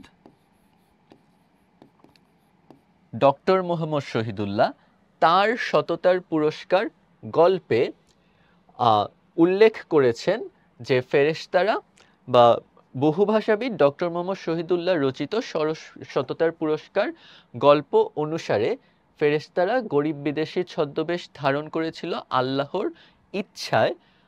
যেই তিনজন ব্যক্তি ছিল তাদের নাম, অর্থাৎ বহুভাষাবিদ ডক্টর মোহাম্মদ শহীদুল্লাহ তার সততার রচিত সততার পুরস্কার গল্প অনুসারে ফেরেশতারা ধবলরোগী, টাকওয়ালা এবং অন্ধ ব্যক্তির পরীক্ষা নেয়ার জন্য গরিব বিদেশি ছদ্মবেশ ধারণ করেছিল। আমরা যদি আবার পুরো বাক্যটা বলি তাহলে বাক্যটা অনেকটা এরকম শোনায় যে বহুভাষাবিদ ডক্টর মোহাম্মদ শহীদুল্লাহ রচিত সততার পুরস্কার গল্প অনুসারে ফেরেশতারা আল্লাহর ইচ্ছায় ধবলরোগী, টাকওয়ালা এবং অন্ধ ব্যক্তির পরীক্ষা নেয়ার জন্য গরিব বিদেশি ছদ্মবেশ ধারণ করেছিল। তাহলে যেই ছাত্রটি আনসার করবে যে ফেরেশতারা গরিব বিদেশি ছদ্মবেশ ধারণ করেছিল তাদের পরীক্ষা নেয়ার জন্য, সেটার বদলে তুমি যখন লিখবে বহুভাষাবিদ ডক্টর মোহাম্মদ শহীদুল্লাহ রচিত সততার পুরস্কার গল্প অনুসারে ফেরেশতারা আল্লাহর ইচ্ছায় ধবলরোগী, আমাদের টাকওয়ালা এবং অন্ধ রোগীর পরীক্ষা নেয়ার জন্য গরিব বিদেশির ছদ্মবেশ ধারণ করেছো, তাহলে কিন্তু একটা পূর্ণাঙ্গ আনসার তুমি প্রথম লাইনে দিতে পারছো। এবং আমাদের যেই খাতা যারা দেখবে তারা যখন এই যে ইনফরমেশনগুলো এক লাইনের মধ্যে সাজিয়ে প্রকাশ করার যেই বিষয়টি তোমাদের থেকে যখন টিচাররা দেখবেন তখন কিন্তু তোমাদেরকে নাম্বারও কিছুটা বাড়িয়ে দেয়া হবে। তো এই জিনিসগুলো আমরা মাথায় রাখবো, আমরা কিভাবে খাতাটা একটু ডিফারেন্ট ওয়েতে প্রেজেন্ট করতে পারি। এবং এটা যখন আমরা ব্যাখ্যা করব তখন হচ্ছে আমরা আরও লিখে দিব যে ফেরেশতারা কি, তারা হচ্ছে আল্লাহর দূত, স্বর্গীয় দূত, এবং স্বর্গীয় দূত আল্লাহর ইচ্ছায় মানুষকে পরীক্ষা করতে আসেন এবং পরীক্ষা করতে তাদের কৃতজ্ঞতা, সততা এবং পরোপকার কিংবা নৈতিক মূল্যবোধের যে পরীক্ষা, সেই পরীক্ষাটি তারা করতে গরিব বিদেশির ছদ্মবেশ ধারণ করেছিলেন। দ্বিতীয় নাম্বার প্রশ্নে আমরা দেখি যে সততার পুরস্কার গল্পের মূল শিক্ষা সংক্ষেপে লেখো। তাহলে মূল শিক্ষা কি? আমাদের পাঠের উদ্দেশ্য যদি আমরা দেখি যে মূল শিক্ষা হচ্ছে পরোপকারী হওয়া কিংবা নৈতিক মূল্যবোধ, সততা, পরোপকার এবং নৈতিক মূল্যবোধের শিক্ষা অর্জন করাই হচ্ছে নৈতিক মূল্যবোধই হচ্ছে আমাদের সততার পুরস্কার গল্পের মূল শিক্ষা। এবং এক্ষেত্রে আমরা বহুভাষাবিদ ডক্টর মোহাম্মদ শহীদুল্লাহর উল্লেখ প্রথম লাইনটিতে করে দিব, যেই লাইনটিতে যে আমাদের, যেহেতু তিনিই লিখেছেন, তিনিই আমাদেরকে এই শিক্ষা আমাদের মধ্যে দিতে চেয়েছেন। এবং আল্লাহ যে স্রষ্টা, স্রষ্টার প্রতি কৃতজ্ঞ থাকা এবং যে পরোপকারীর উপকার স্বীকার করে কৃতজ্ঞতা পোষণ করা, এটাও কিন্তু আমাদের গল্পের একটা অন্যতম শিক্ষা। 3 নম্বর প্রশ্নে যদি আমরা দেখি, ধবল রোগী এবং টাকওয়ালা এই দুজনের উপর আল্লাহ অসন্তুষ্ট হলেন কেন, বুঝে লেখো। তো এইটা উত্তরও হচ্ছে আমরা অলরেডি জেনে গিয়েছি। তাহলে ধবল রোগী এবং টাকওয়ালা আহ, তাদের পরোপকারীর প্রতি অকৃতজ্ঞতা পোষণ করার জন্য আল্লাহ অসন্তুষ্ট হলেন। তাহলে এই প্রশ্নটার উত্তরও যখন আমরা লিখবো, আমরা আবারও আমাদের প্রথম যেই ট্যাকটিক্সটা আমরা দেখেছি, যে আমরা লিখব বহুভাষাবিদ ডক্টর মোহাম্মদ শহীদুল্লাহ রচিত সততার পুরস্কার গল্প অনুসারে ধবল রোগী ও টাকওয়ালার পরোপকারীর প্রতি অকৃতজ্ঞতা পোষণ দেখে আল্লাহ তাআলা তাদের উপর অসন্তুষ্ট হলেন। এবং শেষ যে প্রশ্নটা আমরা দেখব, যে সততার পুরস্কার গল্পে অন্ধ লোকটির কৃতজ্ঞতা কিভাবে প্রকাশ পেয়েছে, এবং কিভাবে প্রকাশ পেয়েছে আমরা জানি, যে পরোপকারীর প্রতি কৃতজ্ঞতা স্বীকার এবং স্রষ্টার অনুগ্রহের প্রতি আস্থা রাখার মধ্য দিয়ে সততার পুরস্কার গল্পে অন্ধ লোকটির কৃতজ্ঞতা প্রকাশ পেয়েছে। তাহলে এটার উত্তর আমরা দেখব যে বহুভাষাবিদ ডক্টর মোহাম্মদ শহীদুল্লাহ রচিত সততার পুরস্কার গল্প অনুসারে স্রষ্টার অনুগ্রহের প্রতি আস্থা এবং পরোপকারের প্রতি কৃতজ্ঞতা পোষণ করার মধ্য দিয়ে অন্ধ লোকটির কৃতজ্ঞতা প্রকাশ পেয়েছে। ওকে, নেক্সট যে আমরা দেখব, যদি এমসিকিউ প্রশ্ন আসে আমাদের এই পাঠ থেকে, তখন আমরা কিভাবে আনসার করব, বা কোন ধরনের প্রশ্ন আমাদের এমসিকিউ আকারে পরীক্ষায় আসতে পারে। প্রথমে আমরা দেখি যে সততার পুরস্কার গল্প পাঠের উদ্দেশ্য কি, অর্থাৎ এইটা পড়ে আমরা কি শিখতে পারবো। আমরা অলরেডি পাঠ পরিচিতি অংশে দেখেছি যে সততার পুরস্কার অপশনে রয়েছে প্রতারণার কুফল শিক্ষা, খতে রয়েছে মিথ্যা বলার পরিণতি, গতে রয়েছে সততা ও নৈতিক মূল্যবোধের শিক্ষা, এবং 4 নম্বরে রয়েছে লোভের পরিণতি। তাহলে তোমরা যদি এখন বলো, তাহলে আনসারটা কি হবে এখানে? আনসারটা হবে তাহলে সততা ও নৈতিক মূল্যবোধের শিক্ষা অর্জন করাই হচ্ছে সততার পুরস্কার যে গল্পটি রয়েছে সেটা পাঠের মুখ্য বা মূল উদ্দেশ্য। 2 নম্বর প্রশ্ন যদি আমরা দেখি, যে ফেরেশতারা মানুষ রূপে প্রথমে কার নিকটে আসছিল। তাহলে এই সিরিয়ালটাও আমরা মনে আছে, যে প্রথম ব্যক্তিটি ছিল একজন ধবল রোগী, দ্বিতীয় ব্যক্তিটি ছিল একজন টাকওয়ালা, এবং তৃতীয় যে ব্যক্তি তিনি ছিলেন একজন অন্ধ ব্যক্তি। তাহলে ফেরেশতা মানুষ রূপে প্রথমে এসেছিল ধবল রোগীর কাছে। তাহলে 2 নম্বর প্রশ্নের উত্তর আমরা পেয়ে গেলাম। 3 নম্বর প্রশ্নে এসে যদি আমরা দেখি স্বর্গীয় দূত শব্দের অর্থ কি, তাহলে এই শব্দটা কিন্তু এই প্রশ্নটা যে আমাদের শব্দার্থ অংশ যেটা রয়েছে সেই অংশ থেকে এসেছে। এবং স্বর্গীয় দূত শব্দের অর্থ আমরা জানি, যিনি আল্লাহর বার্তা নিয়ে আসেন, যে স্বর্গের বার্তা, স্বর্গের যে মানুষের বার্তা সেটা যে নিয়ে আসেন তাকে বলা হচ্ছে স্বর্গীয় দূত, অর্থাৎ আল্লাহর বার্তা বাহক। এরপরে আমাদের এই পাঠগুলো থেকে সত্য মিথ্যা নির্ণয় কিন্তু করতে দেয়া হয় পরীক্ষার ক্ষেত্রে। যে সত্য মিথ্যার ক্ষেত্রে কোন ধরনের প্রশ্ন আসতে পারে, একটা বাক্য তোমাদেরকে দেয়া হবে, এবং যেহেতু আমরা অলরেডি পাঠটি পড়েছি ভালোভাবে মনোযোগ দিয়ে, এই বাক্যটি সত্য নাকি বাক্যটি মিথ্যা এটা নির্ণয় করতে কিন্তু আমাদের খুব একটা অসুবিধা হওয়ার কথা না। যেমন আমরা যদি দেখি, ফেরেশতা প্রথমে টাকওয়ালার কাছে এসেছিলেন, এই বাক্যটি সত্য নাকি মিথ্যা আমরা অলরেডি জেনেছি। ফেরেশতা দ্বিতীয় ব্যক্তি হিসেবে টাকওয়ালার কাছে গিয়েছেন, প্রথম ব্যক্তিটি ছিল কে, আমাদের ধবল রোগী। তাহলে এই যে বাক্যটি হচ্ছে একটি মিথ্যা বাক্য। 2 নম্বর যে বাক্যটি রয়েছে, অন্ধ ব্যক্তি সুস্থ হওয়ার পর ভেড়া চেয়েছিল। তো অন্ধ ব্যক্তি কি সুস্থ হওয়ার পর ভেড়া চেয়েছিল? আমরা জানি যে অন্ধ ব্যক্তিটি সুস্থ হওয়ার পর সে চেয়েছিল একটি ছাগল। তাহলে এই যে বাক্যটি রয়েছে সেই বাক্যটিও তাহলে কি হবে? এই বাক্যটিও মিথ্যা, অর্থাৎ অন্ধ ব্যক্তিটি সুস্থ হওয়ার পর ভেড়া চায়নি, সে হচ্ছে ছাগল চেয়েছিল। এবং 3 নাম্বার যেই প্রশ্নটা রয়েছে, তিনজনের মধ্যে শুধুমাত্র অন্ধ ব্যক্তিকেই ফেরেশতা সাহায্য করেছিল, এবং আমরা জানি যে তিনজনের মধ্যে প্রথম দুজন ফেরেশতার প্রতি কৃতজ্ঞতা স্বীকার করেনি এবং তাকে কোনো ধরনের উপকারও করেনি। এই কারণে প্রথম দুজনকে আহ, প্রথম দুজন পরবর্তীতে সাহায্য পায়নি। তো এই কারণে তিনজনের মধ্যে আহ, প্রথম শুধুমাত্র অন্ধ ব্যক্তিকেই ফেরেশতা সাহায্য করেছেন। এটা পরবর্তীতে গিয়ে যদি আমরা দেখি যে পুরো গল্প পাঠের শেষে, তাহলে এই গল্পটি সত্য, কিন্তু প্রথমে কিন্তু তিনজনের মধ্যে প্রত্যেককেই ফেরেশতা প্রথমে সাহায্য করেছিল। কিন্তু আমাদের উত্তরের ক্ষেত্রে আমরা কোনটা নিব, বা এইটা নিয়ে যেহেতু একটা কনফিউশন ক্রিয়েট হওয়ার চান্স রয়েছে, যে তিনজনের মধ্যে অন্ধ ব্যক্তিকে, মানে যেহেতু গল্পের শেষে আমরা দেখতে পাচ্ছি অন্ধ ব্যক্তির কাছে মূলত হচ্ছে তার যে স্রষ্টার যে অনুগ্রহ সেটা থাকে, কিন্তু ফেরেশতা কিন্তু সাহায্য করার ক্ষেত্রে প্রত্যেককেই প্রথমে সাহায্য করেছিল, কাউকে কিন্তু বাদ দেয়নি। বাকি যে প্রথম যে দুজন ছিল তারা কিন্তু তাদের নিজের কর্মদোষে, অর্থাৎ তারা নিজেরা অকৃতজ্ঞতা পোষণ করার কারণে কিন্তু তারা পরবর্তীতে সেই সাহায্যটা ধরে রাখতে পারেনি।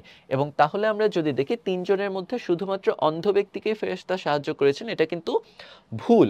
অর্থাৎ এটাও হচ্ছে একটা মিথ্যা বাক্য। ফেরেশতা তিনজনকেই সাহায্য করেছিল, কিন্তু প্রথম দুজন যে ব্যক্তি ছিল সেই দুজন নিজের কর্মদোষে এবং তারা নিজেরা যেহেতু অকৃতজ্ঞ ছিল, তো এই কারণে তারা ফেরেশতার দেয়া যে সাহায্য, যেই অনুগ্রহের কারণে তাদের প্রথমে উট দিয়ে তারা অনেক সচ্ছলতা লাভ করেছিল, আমাদের ধবল ব্যক্তি, টাকওয়ালা ব্যক্তি যেরকম গাভী বা গাই দিয়ে হচ্ছে অনেক ধরনের সচ্ছলতা অর্জন করেছিল, সেই দুটো সচ্ছলতাই কিন্তু তারা হারিয়েছে নিজের কর্মফলে। অর্থাৎ ফেরেশতা যে তাদের সাহায্য করেননি এমনটা না, ফেরেশতা তাদের সাহায্য করেছিলেন প্রথমে, কিন্তু তারা নিজেরা নিজের কর্মদোষে সেই সাহায্যটা ধরে রাখতে পারেনি। তো এই কারণে আমাদের শেষ যে বাক্যটি সেটাও হচ্ছে কি মিথ্যা।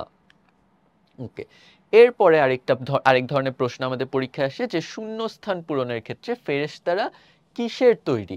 তো ফেরেশতারা কিসের তৈরি এটা আমরা জানি, আমরা শব্দার্থের সময়ও পড়েছি, কিংবা আমাদের পাঠের মধ্যে তো লেখাই আছে, ফেরেশতারা হচ্ছে নূরের তৈরি।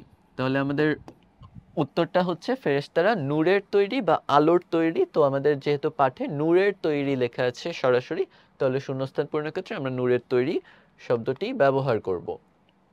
আরেক ধরনের প্রশ্ন তোমাদের পরীক্ষায় আসতে পারে পদ নির্ণয়ের ক্ষেত্রে, যে কোনটি কোন পদ। পদ নির্ণয়ের ক্ষেত্রে আমরা অলরেডি জানি বাংলা ভাষায় বেশ কিছু পদ রয়েছে, যেমন বিশেষ্য, বিশেষণ, সর্বনাম, ক্রিয়া, ক্রিয়া বিশেষণ, তো তারপর হচ্ছে আবেগ শব্দ, যোজক, তো অব্যয়সূচক যে শব্দগুলো রয়েছে। তো এগুলোর মধ্যে কোনটি কোন পদ সেটা হচ্ছে আমরা দেখব। যেমন সততা, সততা মানে কি, সৎ হওয়ার যে গুণাবলী, সেই গুণাবলীর নামটি হচ্ছে সততা। যেহেতু এটা একটি গুণের নাম, সেহেতু আমরা এটাকে বলছি হচ্ছে কোন পদ, সততা। বিশেষ্য, যেহেতু এটা একটি গুণের নাম সেহেতু হচ্ছে এটিকে আমরা বলছি বিশেষ্য। তারপরে যদি আমরা দেখি বার্তা বাহক, তাহলে বার্তা বাহক শব্দের অর্থ কি, যেই ব্যক্তিটা বার্তা বহন করে নিয়ে আসে। এখন যেই ব্যক্তিটা বার্তা বহন করে নিয়ে আসছে, তাহলে কি ব্যক্তিটা কি রকম, তার যে দোষ গুণ অবস্থা, অর্থাৎ তার কাজ কি, সে হচ্ছে বার্তা বহন করে, তাহলে ওই ব্যক্তিটাকে বিশেষায়িত করা হচ্ছে বার্তা বাহক শব্দটার মধ্য দিয়ে। যেহেতু এটা ওই ব্যক্তিটার একটি গুণ কিংবা তার একটি অবস্থা, কাজের ধরনকে বোঝাচ্ছে, সেহেতু আমরা এটাকে বলছি বিশেষণ। অর্থাৎ বার্তা বাহক শব্দটি হচ্ছে বিশেষণের উদাহরণ।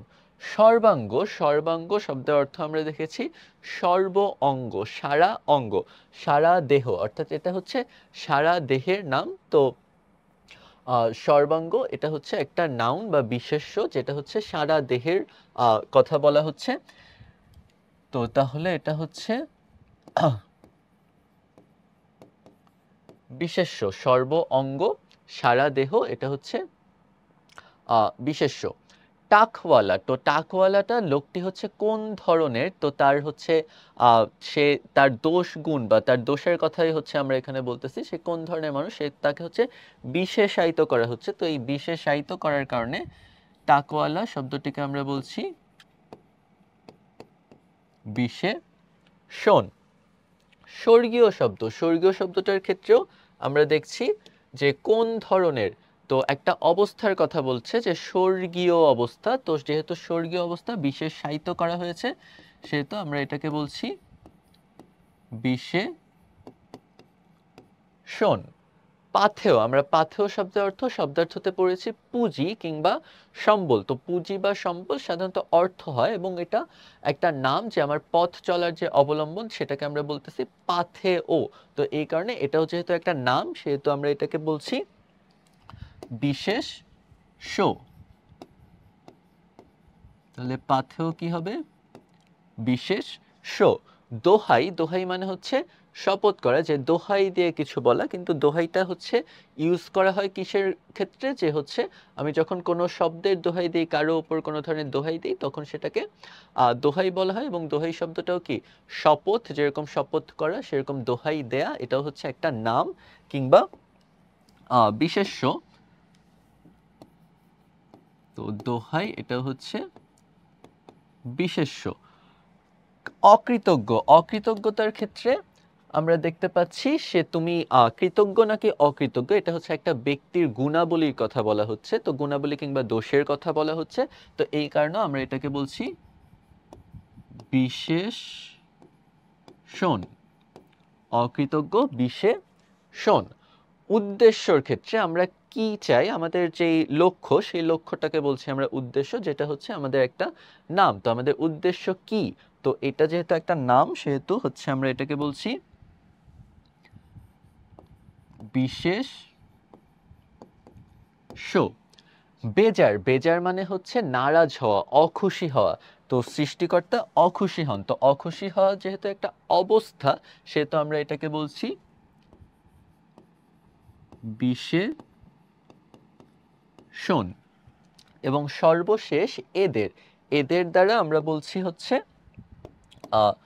যে এদের শব্দটা কি একটা মানুষের পরিবর্তে, একটা নামের পরিবর্তে ব্যবহার করা হচ্ছে, যখন একটা নির্দিষ্ট গোষ্ঠী বা কয়েকজন মানুষের পরিবর্তে আমি এদের, যে প্রত্যেকজন মানুষের, যেমন একজন ধবল রোগী, একজন টাকওয়ালা, একজন অন্ধ, এই তিনজনকে আলাদা আলাদাভাবে উল্লেখ না করে আমি একবারে বলে ফেলছি এদের। তো যেহেতু তিনটা নামের পরিবর্তে হচ্ছে আমরা একবারে প্রকাশ করছি যে একটা শব্দের দ্বারা, তখন আমরা এটাকে বলছি নামের পরিবর্তে যেটা ব্যবহার করা হয় সর্বনাম।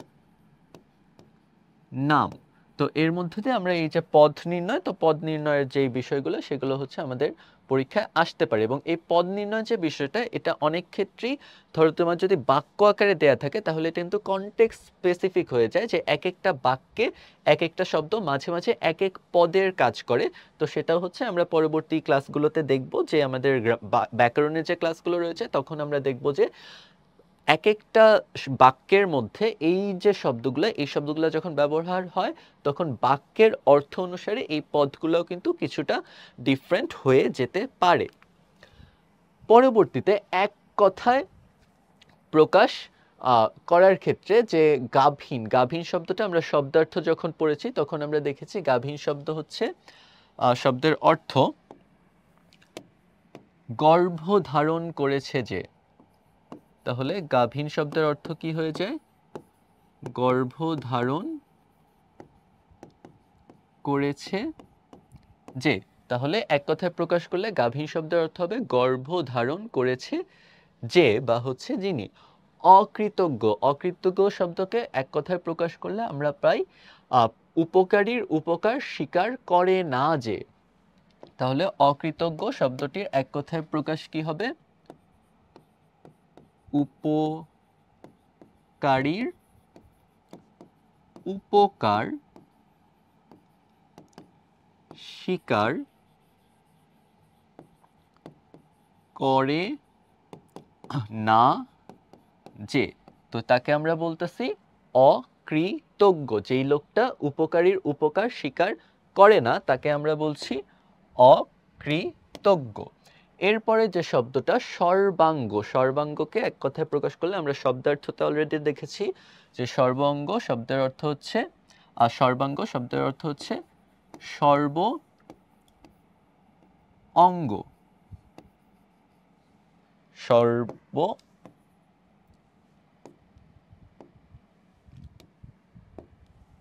সর্ব অঙ্গ। আর লাস্টে যেটা রয়েছে জিজ্ঞাসা, জিজ্ঞাসা হচ্ছে, জিজ্ঞাসা শব্দের অর্থ বা এক কথায় প্রকাশ আমরা দেখেছি জানার ইচ্ছা বা জানবার ইচ্ছা, জানবার ইচ্ছা কিংবা জানার ইচ্ছা, সেটাকে আমরা বলছি জিজ্ঞাসা। কোনো কিছু জানার যে ইচ্ছা সেটাই হচ্ছে জিজ্ঞাসা। তাহলে এগুলো ছিল আমাদের গুরুত্বপূর্ণ যে এক কথায় প্রকাশ, সেটা আমাদের সততার পুরস্কার যে গল্পটি রয়েছে সেখান থেকে আসতে পারে। তো আমাদের এর পরের যে পাঠটা আমরা দেখছি যে মিনু, মিনুটা হচ্ছে লিখেছেন বনফুল। তো আমরা সততার পুরস্কার গল্পটা পড়লাম, মোহাম্মদ শহীদুল্লাহ হচ্ছে সেটা লিখেছেন, এবং সেখানে আমরা যেভাবে হচ্ছে আমরা শুরু থেকে শেষ পর্যন্ত গিয়েছি, কোন ধরনের প্রশ্ন এসেছে বা কোন পাঠগুলো কোন জায়গাগুলো গুরুত্বপূর্ণ, তো একইভাবে আমরা মিনু পাঠটাও হচ্ছে আজকে একটু দেখার চেষ্টা করব। যেমন শুরুতে যদি আমরা দেখি, সবার আগেই চলে যাব আমরা লেখক পরিচিতিতে। তো লেখক পরিচিতিতে মিনু আমরা জানি গল্পটা লিখেছেন বনফুল। এখন বনফুল কিন্তু তার ছদ্মনাম, কিন্তু এটা তার প্রকৃত নাম নয়। তো তিনি বনফুল নামে লিখতেন। তো তার যে প্রকৃত নাম, এই প্রকৃত নামটা কিন্তু খুবই খুবই গুরুত্বপূর্ণ, এবং এখান থেকে কিন্তু বেশ কিছু বিগত বছরগুলোতে প্রশ্ন এসেছে যে বনফুলের প্রকৃত নাম কি। তো বনফুলের প্রকৃত নাম হচ্ছে আমরা জানি বলাই চাঁদ মুখোপাধ্যায়। তো বলাই চাঁদ মুখোপাধ্যায় তিনি হচ্ছেন বনফুলের প্রকৃত নাম বা আসল নাম। তার আসল নাম, পিতৃপ্রদত্ত যেই নাম, সেটা হচ্ছে বলাই চাঁদ মুখোপাধ্যায়, এবং বনফুল ছিল তার ছদ্মনাম যেই নামে তিনি লিখতেন।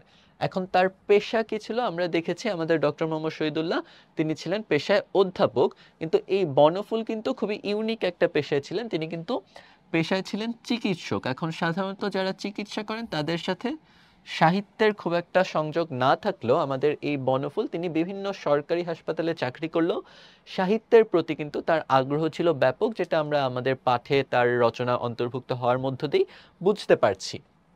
তার উল্লেখযোগ্য রচনা থেকেও কিন্তু বেশ কিছু প্রশ্ন আসে, তাহলে কোন ধরনের রচনা উল্লেখযোগ্য। তো প্রথমেই তার যে গল্পের সংকলন, যে তার সবগুলা বই যেই গল্পের মধ্যে সংকলিত হয়েছে, সেটার নাম হচ্ছে বনফুলের গল্প। তার আরও উল্লেখযোগ্য ছোট গল্পের সংকলনের বইয়ের নাম হচ্ছে বাহুল্য, অদৃশ্য লোক। তো এই দুটো হচ্ছে তার ছোট গল্পের মধ্যে উল্লেখযোগ্য, যেখান থেকে প্রশ্ন প্রায়ই আসে। এবং আরেকটা উল্লেখযোগ্য হচ্ছে বহুবর্ণ এবং অনুগামিনী। তো এই তিনটা তার লেখা উল্লেখযোগ্য গুরুত্বপূর্ণ যেই গ্রন্থগুলো, সেই গ্রন্থের নাম। এবং এর বাইরেও তিনি বেশ কিছু উপন্যাস, নাটক এবং কাব্য লিখেছেন। তাহলে আমাদের কিন্তু বনফুলের গল্পটা অবশ্যই মনে রাখতে হবে, এবং এর পাশাপাশি বাহুল্য, অদৃশ্য লোকে এবং অনুগামিনী, এই তিনটি বইয়ের নামও কিন্তু আমাদের মনে রাখা দরকার। এবং সাহিত্যকর্মের যে স্বীকৃতি, সেই স্বীকৃতি স্বরূপ ভারত সরকার তাকে পদ্মভূষণ উপাধিতে ভূষিত করে। তো এটা ভারতের একটা অন্যতম একটি বেসামরিক সম্মাননা, যেটা হচ্ছে ভারত সরকার তার উল্লেখযোগ্য ব্যক্তিদেরকে বা হচ্ছে স্মরণীয় ব্যক্তি যারা রয়েছেন তাদেরকে দিয়ে থাকেন। তো তিনি কিন্তু পদ্মভূষণ উপাধিটি পেয়েছেন।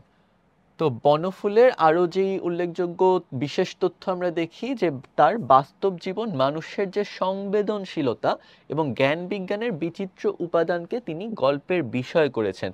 যে বাস্তব জীবন অর্থাৎ আমাদের জীবনের যেই বাস্তবতা সেটা, এবং আমাদের জীবনের যে সংবেদনশীলতা, অর্থাৎ মানুষ তো খুবই নাজুক একটা প্রাণী। তো আমাদের মানুষের ব্যক্তিগত জীবনের যেই নাজুকতা, সংবেদনশীলতা, অর্থাৎ বিভিন্ন যে অনুভূতি কাতরতা, যে আমাদের বিভিন্ন ধরনের ঘটনা যে আমাদেরকে আলোড়িত করে, তো এই বিষয়টা তার লেখার মধ্যে এসেছে। এবং জ্ঞান বিজ্ঞানের বিভিন্ন ধরনের উপাদান, বিচিত্র উপাদানকে তিনি খুবই বিচিত্রভাবে এই গল্পের বিষয় করেছেন। তার গল্পকে তিনি আকারে ছোট, ব্যঙ্গ রসিকতায় পূর্ণ এবং আকর্ষণীয় করে উপস্থাপনের মাধ্যমে সাহিত্যাঙ্গনে বিশেষ স্থান করে নিয়েছেন। অর্থাৎ বনফুলের গল্পগুলো যদি তুমি দেখো, সেটা কিন্তু আকারে অনেক ছোট, এবং প্রত্যেকটা গল্পে কিন্তু বেশ কিছু ধরনের টুইস্ট কিংবা ম্যাজিক বাক্য, যে শেষ গল্পের শুরুটা একভাবে হচ্ছে কিন্তু শেষটা হঠাৎ করে এক ধরনের ধাক্কা দেয় আমাদেরকে।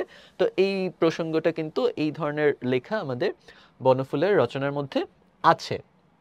তার মৃত্যু হয়েছে আমাদের একটু আগে আমরা দেখেছি, মোহাম্মদ শহীদুল্লাহ 1969 সালে মৃত্যুবরণ করেন, এবং আমাদের যে বনফুল তিনি 1979 সালে 1979 সালে আমাদের ডক্টর মোহাম্মদ শহীদুল্লাহর ঠিক 10 বছর পরেই হচ্ছে মৃত্যুবরণ করেন। পাঠ পরিচিতির ক্ষেত্রে বনফুলের মিনু যে গল্পটি রয়েছে, মিনু গল্পটির পাঠ পরিচিতি আমাদের পাঠের যে মুখ্য উদ্দেশ্যটা হচ্ছে বিশেষ চাহিদা সম্পন্ন মানুষের প্রতি মমত্ববোধ জাগ্রত করা। অর্থাৎ যেই মানুষরা আমাদের সমাজে বসবাস করছে, যাদের বিশেষ চাহিদা রয়েছে, অর্থাৎ যারা তোমার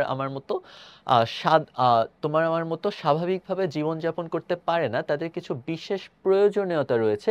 সেই বিশেষ প্রয়োজনীয়তা সম্পন্ন যেই মানুষরা রয়েছে, তাদের প্রতি যেন আমরা সহানুভূতিশীল হই, তাদের প্রতি যেন আমরা মমতা প্রকাশ করি, এবং তাদেরকে যেন আমরা কোনো ধরনের বৈষম্যের শিকার না করি। তো এই বিষয়টাই হচ্ছে আমাদের মিনু যে গল্পটা রয়েছে, সেই গল্পটা পাঠের মুখ্য উদ্দেশ্য।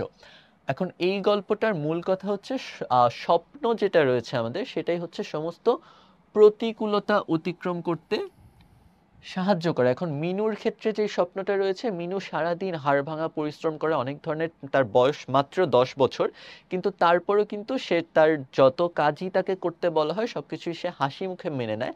এবং এই হাসি মুখে মেনে নেওয়ার পেছনে তার যে স্বপ্নটা, অর্থাৎ একদিন তার বাবা আসবে, তার বাবা এসে তাকে এই যে যেই কষ্টের একটা দৈনন্দিন জীবনযাপন, সেখান থেকে তাকে উদ্ধার করে নিয়ে যাবে।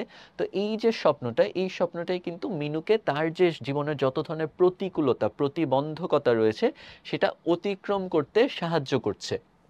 তো এরকম আমাদের জীবনের যে স্বপ্ন, সেই স্বপ্নটা সম্পর্কে যদি আমরা সচেতন থাকি, এই স্বপ্নগুলো কিন্তু আমাদেরকে বেঁচে থাকার প্রেরণা দেয়, এবং আমাদের জীবনে যত দুঃখ কষ্ট আসে সেগুলো কিন্তু পার হয়ে যাওয়ার যে অনুপ্রেরণা, সেটা আমরা এগুলো থেকে পাই। সারসংক্ষেপ বললে, আমাদের বিচিত্র মানুষের সমন্বয় হচ্ছে আমাদের এই যে সমাজ, সেটা হচ্ছে গড়ে উঠেছে। তো এই সমাজে কেউ সুস্থ আছে, কেউ হচ্ছে পুরোপুরিভাবে সুস্থ না। তো কিছু এই যে বিভিন্ন ধরনের মানুষের মধ্যে বাক প্রতিবন্ধী, দৃষ্টি প্রতিবন্ধী, শ্রবণ প্রতিবন্ধী বিভিন্ন ধরনের মানুষ আমাদের চারপাশে আমরা হচ্ছে দেখতে পাই।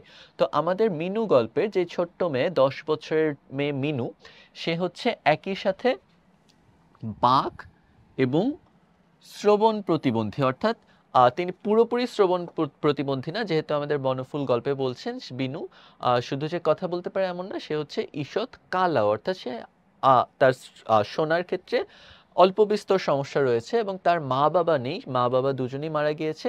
এবং সে বড় হচ্ছে কোথায়? সে বড় হচ্ছে দূরসম্পর্কের এক পিসিমার বাড়িতে, এবং এই পিসিমার বাড়িতে বড় হইল। বাড়িটা তো পিসিমার না, বাড়িটা হচ্ছে তার পিসে মশাই যোগেন বসাকের। তো আমাদের প্রশ্নে কিন্তু গল্পের ক্ষেত্রে দুই ধরনের প্রশ্ন আমরা এখান থেকে আসতে দেখতে পারি, যে একটা হচ্ছে মিনু কার বাড়িতে বড় হচ্ছে, তো সেটার যদি প্রশ্ন আসে তাহলে উত্তর হবে মিনু তার পিসিমার বাড়িতে বড় হচ্ছে। আবার যখন প্রশ্ন আসে মিনু কার আশ্রয়ে বড় হচ্ছে, তো আশ্রয়টা তাকে দিয়েছে পিসে মশাই, অর্থাৎ তার পিসিমার স্বামী যোগেন বসাক তাকে আশ্রয় দিয়েছে। তো তার মা বাবা নেই, কিন্তু তার ফলে তার মানে এই জন্য কিন্তু সে তার নিজের জীবনকে তুচ্ছ মনে করছে না, সে নিজের মতো একটা জগৎ, কল্পনার জগৎ সে তৈরি করে নিয়েছে। এবং সেখানে গৃহকর্মে তার অখণ্ড মনোযোগ, অর্থাৎ সে কিন্তু একটা সাধারণ গৃহকর্মীর মতোই তার সারাদিনের জীবনযাপন সে করে, এবং এইটার মধ্য দিয়ে কিন্তু কোনো ধরনের হীনম্মন্যতা বা কোনো দুঃখ কষ্ট বা কোনো ধরনের অভিযোগও কিন্তু সে কখনো করে না। এবং এই যে সে তার জীবনের যে প্রতিবন্ধকতা, সে কথা বলতে পারে না বা সে শুনতে পায় না ভালো মতো, কিন্তু তারপরেও তার নিজের যে জগৎ, যে আমরা সাধারণত দেখি যে যারা হচ্ছে কিছুটা প্রতিবন্ধকতা যাদের জীবনে রয়েছে, যারা হচ্ছে হয়তো চোখে দেখে না, কিংবা হচ্ছে মুখে কথা বলতে পারে না, বাক প্রতিবন্ধী কিংবা শ্রবণ প্রতিবন্ধী, এই ধরনের মানুষের কিন্তু ষষ্ঠ ইন্দ্রিয় বা হচ্ছে অনুভূতির জগৎ কিংবা কল্পনার জগৎটা অনেক প্রগাঢ় হয়। তারা অনেক তাদের কল্পনা অনেক দূর বিস্তৃত হয়ে যায়, এবং তাদের প্রকৃতির সঙ্গে তাদের একটা গভীর মিতালি, কিংবা মিতালি বলতে বন্ধুত্ব তাদের মধ্যে আমরা দেখতে পাই। যে প্রকৃতির সাথে তাদের, যেহেতু মানুষের সাথে তারা সেভাবে কমিউনিকেট করতে পারে না বা হচ্ছে কথাবার্তা বলতে পারে না, সেহেতু প্রকৃতির সাথে যেহেতু কথা মানে কমিউনিকেট করার জন্য আমার কথা বলার প্রয়োজন নেই, সেহেতু আমরা প্রকৃতির সাথে এই ধরনের যে প্রতিবন্ধী মানুষরা রয়েছে তারা খুব সহজেই বন্ধুত্ব পাতাতে পারে। ভোরবেলার যে নতুন সূর্য, সেই সূর্যকে নিজের জ্বালানো চুল্লির সঙ্গে তুলনা করতেই তার ভালো লাগে, এবং হলদে পাখি দেখে তার মনে পুলক জাগে। এবং যেহেতু সে নিজের মতো করে, সে একটা ছোট্ট শিশু, নিজের মতো করে সে সবকিছু কল্পনা করে নেয়। তো একদিন তার পাশের বাড়ির যেই মেয়েটা, তার বাবা যখন বিদেশ থেকে আসে, তখন সে দেখেছিল গাছের ডালে ছোট্ট একটা হলুদ পাখি এসে বসেছে।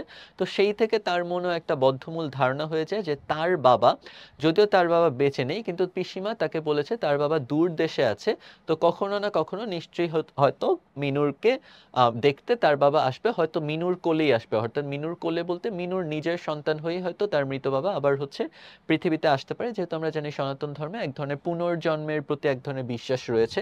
তো এই যে হলদে পাখি, তো হলদে পাখি আসার দিন যেহেতু তার পাশে একজন প্রতিবেশীর বাবা এসেছে, তো মিনুর মনেও এক ধরনের বদ্ধমূল ধারণা হয়ে যায় যে এর পরে যেদিন হলদে পাখি আসবে সেদিন নিশ্চয়ই তার নিজের বাবাও তাকে এই দুঃখ কষ্টের জীবন থেকে উদ্ধার করার জন্য চলে আসবে।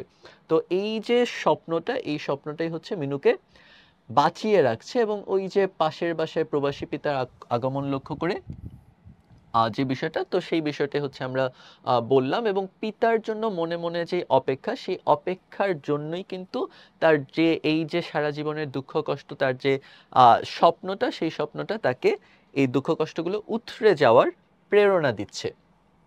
এখন শব্দার্থগুলোর দিকে যদি আমরা তাকাই, মিনু গল্পের মধ্যে কি কি গুরুত্বপূর্ণ শব্দার্থ আমাদের পরীক্ষায় আসতে পারে, যেমন আমরা একটা গুরুত্বপূর্ণ টার্ম দেখতে পাই যে পেট ভাতায়।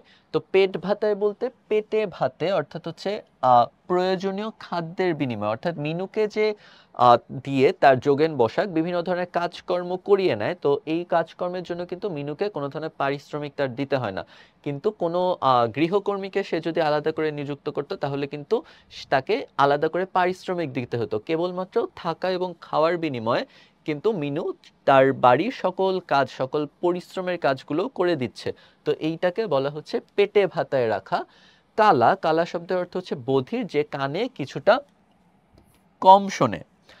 ষষ্ঠ ইন্দ্রিয়, ষষ্ঠ ইন্দ্রিয় আমরা পঞ্চ ইন্দ্রিয়ের কথা জানি, পঞ্চ ইন্দ্রিয়ের মধ্যে রয়েছে চোখ, কান, নাক, জিহ্বা এবং ত্বক। তো এই পাঁচটা যে ইন্দ্রিয় রয়েছে, যে পাঁচটা ইন্দ্রিয়ের মধ্যে দিয়ে আমরা বিভিন্ন ধরনের অনুভূতি পাই, তো এই পাঁচটা ইন্দ্রিয়ের বাইরের যে কিছু, সেটাকে বলছে ষষ্ঠ ইন্দ্রিয়। এটা হতে পারে আমাদের কল্পনার জগৎ কিংবা অন্য কোনো অনুভূতি, যেটা হচ্ছে এই পাঁচটা ইন্দ্রিয়ের দ্বারা বোঝা বা বোধগম্য হওয়া সম্ভব না। অতীন্দ্রিয় যে উপলব্ধি, অর্থাৎ ইন্দ্রিয়ের বাইরের যে বিষয়, সেটা হচ্ছে আমাদের ষষ্ঠ ইন্দ্রিয়ের দ্বারা মিন করা হয়েছে। শুকতারা, শুকতারা হচ্ছে সূর্যোদয়ের আগে পূব আকাশে বা পূর্ব আকাশে, আকাশের পূর্ব দিকে যেই এবং সূর্যাস্তের পর পশ্চিম আকাশে নক্ষত্রের মতো দীপ্তিমান শুক্র গ্রহ। আমরা জানি সৌরজগতের যে দ্বিতীয় যে গ্রহটা বুধের পর, সেটার নাম হচ্ছে শুক্র। এখন এই শুক্রটা সকালবেলা যখন সূর্য ওঠে তখন হচ্ছে আকাশের পূর্ব দিকে থাকে, এবং যখন সূর্য অস্ত যায় তখন হচ্ছে আকাশের পশ্চিম দিকে চলে যায়। তো এই যে সূর্যোদয় এবং সূর্যাস্তের সময় যে আকাশে জ্বলজ্বল করতে থাকা যে গ্রহটা, সেই গ্রহটাকেই বলা হয় শুকতারা কিংবা শুক্র গ্রহ। গ্রহ, গ্রহ শব্দের অর্থ হচ্ছে আমরা জানি যে সূর্যকে প্রদক্ষিণ করে যে জ্যোতিষ্ক, আমাদের পৃথিবী এটাও একটা গ্রহ, পৃথিবীর মতো আরো 8টি গ্রহ সৌরজগতে রয়েছে। এবং সই, সই শব্দের অর্থ হচ্ছে সখী কিংবা বন্ধু বা বান্ধবী, সহচরী, তো এটাকে প্রকাশ করে সই শব্দের দ্বারা। আকাশবাসী, আকাশবাসী হচ্ছে আকাশে বসবাস করে এমন। তো আমাদের মিনু যেহেতু শুকতারাকে কল্পনা করে নেয় যে সে শুকতারা হচ্ছে আকাশে বসবাসকারী তার একটা বন্ধু, সেরকম শুকতারা হচ্ছে যে অন্যান্য যে জ্যোতিষ্কগুলো রয়েছে কিংবা হচ্ছে মেঘ যেগুলো রয়েছে, সেগুলো হচ্ছে আকাশে বসবাস করে এমন বেশ কিছু হচ্ছে মানুষ, কিংবা মিনুর জগতে যেহেতু তার জগতের সবাই হচ্ছে হয় তার বন্ধু নয় তার শত্রু, তো এই কারণে তার আকাশবাসী বন্ধু শুকতারা, এবং শুকতারা যেই জায়গায় বসবাস করে সেই জায়গার অন্যান্য উপাদানকে মিনু এই গল্পে ভাবছে হচ্ছে আকাশবাসী। তো আকাশে কল্পিত ঊর্ধ্বলোকে মিনুর যে কল্পনা, সেই কল্পনার আকাশে বসবাসকারী বিভিন্ন জিনিস কিংবা প্রাণী বা যাকে হচ্ছে মিনু কল্পনা করে নেয়। ডেইলি প্যাসেঞ্জারি, ডেইলি শব্দের অর্থ আমরা জানি যে দৈনন্দিন, প্যাসেঞ্জারি মানে প্যাসেঞ্জার বলতে যাতায়াত করা, যে পথিক বলা হয় তাকে প্যাসেঞ্জার বলা হয়। তো ডেইলি প্যাসেঞ্জারি শব্দের অর্থ হচ্ছে প্রত্যহ যাতায়াতকারী, যে প্রত্যেক দিনই যাতায়াত করে এমন ব্যক্তি। উনুন, উনুন শব্দের অর্থ হচ্ছে চুলা বা চুলায় যে রান্না করা হয় সেটাকে বলা হচ্ছে উনুন। মিটসেফ, মিটসেফ হচ্ছে এক ধরনের আসবাবপত্র যেটার মধ্যে রান্নাঘরে খাদ্য সামগ্রী রাখা হয়। তো খাদ্য সামগ্রী রাখার জন্য বিভিন্ন তাক বিশিষ্ট বাক্সকে বলা হয় মিটসেফ। খিড়কি শব্দের অর্থ হচ্ছে বাড়ির পেছনের ছোট দরজা। তো বাড়ির পেছনে যে ছোট দরজাটা রয়েছে সেই দরজাটাকে বলা হচ্ছে খিড়কি যেদিক দিয়ে বাড়ির সামনে একটা দরজা থাকে, পেছনে আর একটা দরজা থাকে, তো পেছনের দরজাটাকে বলা হয় খিড়কি। আর রোমাঞ্চিত, রোমাঞ্চিত শব্দের অর্থ হচ্ছে পুলকিত, বা আমরা যখন খুবই আনন্দিত হয়ে যাই তখন হচ্ছে আমরা এই অনুভূতিটাকে বলা হয় রোমাঞ্চিত। এক কথায় প্রশ্নের উত্তরের ক্ষেত্রে কি কি ধরনের এক কথায় প্রশ্ন আমাদের এই মিনু গল্পটা থেকে আসতে পারে? প্রথমে, মিনু ভোরে উঠে পূর্ব আকাশে দপদপ করে কি জ্বলতে দেখে। তো আমরা জানি যে মিনু সকালে যখন ঘুম থেকে ওঠে তখন পূর্ব আকাশে সে দপদপ করে শুকতারাকে জ্বলতে থাকে বা শুক্র গ্রহকে জ্বলতে দেখে। তাহলে মিনু ঘুম থেকে উঠে দপদপ করে পূর্ব আকাশে জ্বলতে দেখে হচ্ছে শুকতারাকে। বৈজ্ঞানিকের চোখে শুকতারা কেমন? তো আমরা জানি বৈজ্ঞানিকের চোখে শুকতারা হচ্ছে একটা বিশাল বাষ্পমণ্ডিত একটা গ্রহ। তো বৈজ্ঞানিকের চোখে শুকতারা হচ্ছে একটা বিশাল বাষ্পমণ্ডিত গ্রহ। মিনু কিসের নাম পুটি রেখেছে? তো আমরা জানি মিনু যেই কল্পনার জগতে বাস করে সেখানে সে তার যে আশেপাশের যেই জিনিসপত্র রয়েছে প্রত্যেককেই কিন্তু তিনি আলাদা আলাদা নামে নামকরণ করেছে তার কল্পনার জগতে। তো এইরকম সে যেমন শুকতারাকে বানিয়েছে তার সই, মিটশেফকে যে বানিয়েছে গপগপা, চুলাকে বানিয়েছে রাক্ষসী, উনুন রাক্ষসী। তো এরকম প্রত্যেকটা জিনিসেরই সে আলাদা আলাদা নামকরণ করেছে। তো এই নামকরণটা সে কোন জিনিসের কি নামকরণ করেছে এখান থেকে কিন্তু তোমাদের অ্যাডমিশন টেস্টে প্রায় প্রশ্ন আসে এবং এবারও আসতে পারে। তো এই ক্ষেত্রে প্রত্যেকটা জিনিসের নাম কিন্তু আমাদের আলাদা আলাদা করে মাথায় রাখতে হবে। তো এর মধ্যে মিনু কিসের নাম পুটি রেখেছে? মিনু হচ্ছে যেই ঘটিটা ব্যবহার করত রান্নাঘরে সেই ঘটিটার নাম রেখেছে পুটি। তো ঘটিটা যেটা ছিল সেটার নাম রেখেছে সে পুটি। আর বনফুলের প্রকৃত নাম কি? তো বনফুলের প্রকৃত নাম কি সেটা আমাদের পরের প্রশ্নেই লেখা আছে, যে বনফুলের প্রকৃত নাম হচ্ছে বলাই চাঁদ মুখোপাধ্যায়। এবং এই প্রশ্নটা কিন্তু খুবই কমন এবং এই প্রশ্নটা আসার সম্ভাবনা খুবই বেশি এবং পরীক্ষায় এর আগে বহুবার এসেছে যে বনফুলের প্রকৃত নাম হচ্ছে বলাই চাঁদ মুখোপাধ্যায়। এবং বলাই চাঁদ মুখোপাধ্যায় পেশায় কি ছিলেন সেটাও হচ্ছে আমরা লেখক পরিচিতি থেকে জেনেছি, তিনি পেশায় ছিলেন চিকিৎসক। তো পেশায় তিনি চিকিৎসক ছিলেন, তিনি চিকিৎসা করতেন। তো পেশায় তিনি ছিলেন চিকিৎসক। সংক্ষিপ্ত প্রশ্ন, সংক্ষিপ্ত প্রশ্নের ক্ষেত্রে আমরা দেখি যে কি ধরনের প্রশ্ন এখানে আসতে পারে, যে দৃষ্টির ভিতর দিয়েই সৃষ্টিকে গ্রহণ করেছে সে, কেন? ব্যাখ্যা করো। তো আমরা জানি যে তিনি আমাদের মিনু যেহেতু বাক এবং শ্রবণ প্রতিবন্ধী, তাই তার এই প্রতিবন্ধকতা থেকে উতরে যাওয়ার জন্য তার দৃষ্টি তার একমাত্র ইন্দ্রিয়, যে ইন্দ্রিয় দিয়ে সে ভালো মতো কাজ করতে পারে। এখন যেই ব্যক্তিদের বাক এবং শ্রবণ প্রতিবন্ধকতা থাকে বা এক ইন্দ্রিয়ের বিভিন্ন ধরনের প্রতিবন্ধকতা থাকে, তাহলে তখন তার অন্য ইন্দ্রিয়গুলো প্রখর হয়ে যায়। তো মিনু তার দৃষ্টির মধ্য দিয়ে তার যে কল্পনার জগৎ সে সৃষ্টি করেছে সেটার মধ্য দিয়ে সে সমস্ত সৃষ্টিকে গ্রহণ করেছে। এবং এইটা লেখার ক্ষেত্রে আমরা আগের যে টেকনিকটা বলেছিলাম, যে বলাইচাঁদ মুখোপাধ্যায় রচিত মিনু গল্প অনুসারে যেই নিজের প্রতিবন্ধকতা যে বাক এবং শ্রবণ প্রতিবন্ধকতা উতরে গিয়ে বা প্রতিবন্ধকতা পেরিয়ে বা প্রতিকূলতা পেরিয়ে যে নিজের যেই কল্পনার জগতে বসবাস করার মধ্য দিয়েই বা নিজের কল্পনার জগৎকে সাজিয়ে নেওয়ার জন্যই দৃষ্টির ভেতর দিয়ে মিনু সৃষ্টিকে গ্রহণ করেছে। 2 নম্বর প্রশ্নের ক্ষেত্রে মিনু বোবা এবং ঈষৎ কালা হলেও কিভাবে তার ষষ্ঠ ইন্দ্রিয় তাকে জগতের সবকিছু বোঝাতে সাহায্য করে?